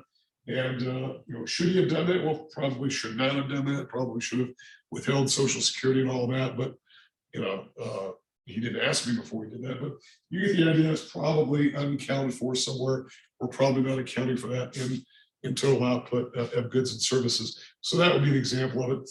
And then the one that everybody thinks about is illegal activity. Is everybody's engaged in anything which is illegal under whether it's illegal gambling or narcotics or prostitution. None of that is really well accounted for in terms of the value. And because of that, it's really a big gap in our understanding of what output is being produced, because we know people are earning income from doing it, otherwise they wouldn't do it.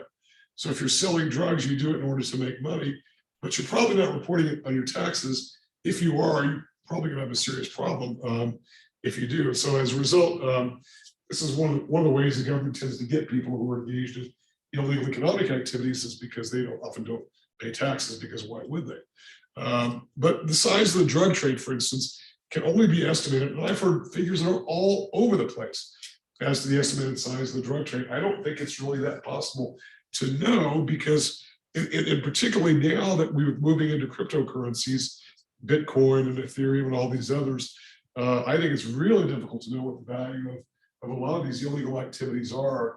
And we may talk a bit about these cryptocurrencies a bit later when we talk about money itself, but it's a little surprising the governments haven't shut those down, and making them illegal, because right now they're perfectly legal. If you want to buy Bitcoin and transact business, you're perfectly free to do it. There's no problem with it at all. In fact, the IRS will ask you on your tax returns, did you engage in any crypto transactions? And most of us do not, but it's still there. But what I'm saying is that a lot of these illegal activities are moving more toward that very difficult to understand money supply. And as a result, and it's intended to be anonymous. That's why people are using it. A lot of these hackers that are doing these ransomware programs are wanting to be paid in Bitcoin, because you can't track them once they're paid. And so as a result, this is another reason why I'm wondering why the government hasn't begun to shut these down. And it may end up being too late. So I think it's a really important area of study. I know the Federal Reserve has been really studying a lot, because Federal Reserve is our central bank and main financial regulator. And but it seems like they're actually going toward trying to create their own cryptocurrency, which sort of defeats the purpose of having them issue our money supply. So anyway, that's something there. Also, it doesn't account for the change in the quality of goods. And that is the idea that not all goods are the same. So a dollar value of output may not equal the same dollar value of another output of the same good 10 years from now, because maybe it's made less well, maybe it's a smaller size, maybe it's lesser of quality. There are some goods that are created to deliberately wear out so that you can buy more of those goods. Up until I think just a few years ago, Edison's original light bulb is still burning after many decades, 100 years or whatever. So you could make a light bulb that never burns out, but what's the point? They want you to go buy more light bulbs. So as a result, the quality of goods is meant to wear out. And things like razor blades and everything that wears out is meant to wear out. So as a result, the quicker you can get those to wear out, the quicker people come back to buy more goods. And so as a result, that's one element there. So the changing quality of goods, and one big area here that has been talked about is new construction. That people who are much more familiar with the building trades than I am, have lamented the fact that particularly residential structures tend not to be made as well as they used to be. And I think there's probably something to be said for that. The house I grew up in was built in 1904, is still definitely standing. And the thing is, I mean, you could probably drive a truck through it and it would probably bounce off. It was so sturdily built, just gigantic brick and, just tough, all that. And today it is argued that builders are using less quality materials, trying to skip on quality in order to do that, while still charging inflated prices for that. So that's a criticism. Some of these are maybe more subjective than others. Also, this idea of standard of living, I sort of led you a little bit to water in terms of the answer, how you want to address the week 3 discussion. One of those that I talked about was checking out other countries' sort of living indexes to find out how well they're living based upon GDP. And among these are things like leisure time. We don't account for leisure because we're accounting for the opposite of leisure. We're accounting for production. So, but if we're accounting for value in the economy, should we be also accounting for the value of leisure time? And I think that's an important thing, because if it didn't have value, nobody would do it. But what is the value of leisure time? And does it, or time with family and all that, does that add to quality of life, et cetera? Also, the idea of public safety, that how's the quality of life in the United States if we have an elevated crime rate relative to other places in the world? Those are all elements, those are maybe the direction you want to go for that discussion activity. Also, per capita, which means per person GDP, are really only helpful to the extent that GDP is distributed evenly among the population. And to that extent, we have in the United States, for instance, which is really what we're mostly focusing on, excuse me, the distribution of income is, as you might imagine, fairly uneven. And what's more is the trend is that it's becoming more uneven over time, to the point where if you took simply total income, even total personal income, divided by the number of Americans, you'd have some very, very high per person income. That wouldn't really represent any typical family at all, because of the fact you've got such a skewing of income. And a lot of it's due to gains in the stock market over the last several decades. Some of it's due to the fact that a lot of people have become super massively wealthy, have invented brand new technologies that never existed before. And so as a result, they got way ahead of everyone else. And so are now mega wealthy as a result of that. So there's been a lot of innovation in our economy, which is a good thing. That's good, but it also results in massive unequal distribution of income. And we tend not to be a society, not really an economy, but a society that sort of values this idea of having everybody be more or less equal. In fact, we think that things, I think most Americans would argue, we should not be more or less equal, that we should be compensated based upon our contributions and whatnot. And so as a result, the American public does not really favor this idea of taxing very, very high income people at a very, very high rate of tax, which is not the way it's always been. We've had tax rates in this country that approach like 85% on income at various points. That's on the very highest amount of income that people have earned. We're nowhere near that now. And, and so, and I don't think there's a big clamor for that to happen. So it's really difficult to take simply average income and make any kind of conclusion about anything whatsoever. So it's a little bit misleading just to follow that particular figure. And then finally, this is going to lead us to the next topic, and that is, it doesn't really account, it has to be adjusted for price level changes over time. And that is the fact that a dollar today is not worth a dollar next week and next year, because the value of money tends to lose value over time through inflation. And that's really the next topic that we will get to here. So are there questions for me about anything out of chapter 7 that we talked about here? I think that I had mentioned to the class earlier that that one of the good things about tonight's presentation was that I think a lot of materials is fairly easily ascertainable. We're not getting into really any kind of heavy duty modeling or any kind of complicated graphs or equations too seriously tonight. So, and a lot of it's the material that we are somewhat familiar with. So from that standpoint, that's pretty good as we head into our next exam, our first exam. It will get a bit more challenging as we get going, but for right now, we're just sort of easing into these sort of definitional items of macro topics, and we'll pick up the pace as we get going a little bit. So, so we've only got about 6-7 minutes left to go. Let's just, and I was sort of of the opinion earlier that we probably would not get into the all the way through the unemployment and inflation piece. And indeed, we're not going to get there. So let's talk a bit about this material from chapter 9, just for the remaining time that we've got. And let's talk about unemployment and inflation. The first thing I'll say at the outset is this, that when it comes to macro policy, and again, whenever we use the term policy, we're almost always talking about government policy, because when we're talking about a big macro economy, there's really no individual private actor that can manage it and sort of correct things, make movements here and there to improve the overall experience for most people. So it's got to be the government. And that government enacting policy is really trying to steer between, say, two ditches in the road.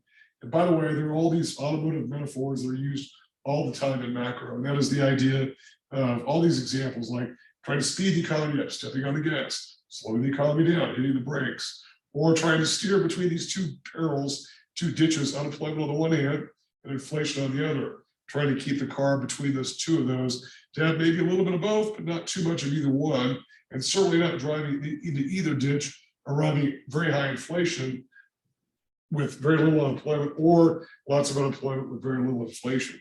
Now, right now, we've got lots of inflation, not really all that much unemployment, which is kind of good news, but it's also kind of bad news. So the question is what to do about it. It's a balancing act. Excuse me. And there's a relationship that we'll see a bit later called the Phillips curve that sort of evaluates these. It sort of lays out graphically what that challenge is. Excuse me. But when we talk about these two twin evils here, what we're really saying is that these are the two things that government is trying to steer the car around at any one time, for those two different perils. Okay.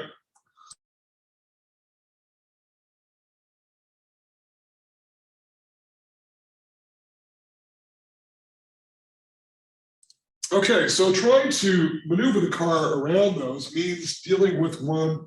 But before we do that, let's talk about what these are. Let's talk about unemployment first. And this slide package is pretty comprehensive on this. So I'm not going to spend a lot of time sort of regurgitating everything that's on there. But let's talk first about the labor force, because that's how we compute the unemployment rate. Now, by the way, when we say the unemployment rate, there are actually 9 different unemployment rates or so. And in fact, you can slice and dice and make it more. I've seen as many as 13 different unemployment rates. They differ depending on how we account for the labor force. The labor force is composed of everybody who's working currently, full-time, part-time, overtime, doesn't make any difference. Anybody who's working even one day a week is considered part of the labor force. Okay, so we can slice and dice that labor force however we like. We could say everybody between the ages of 18 and 64.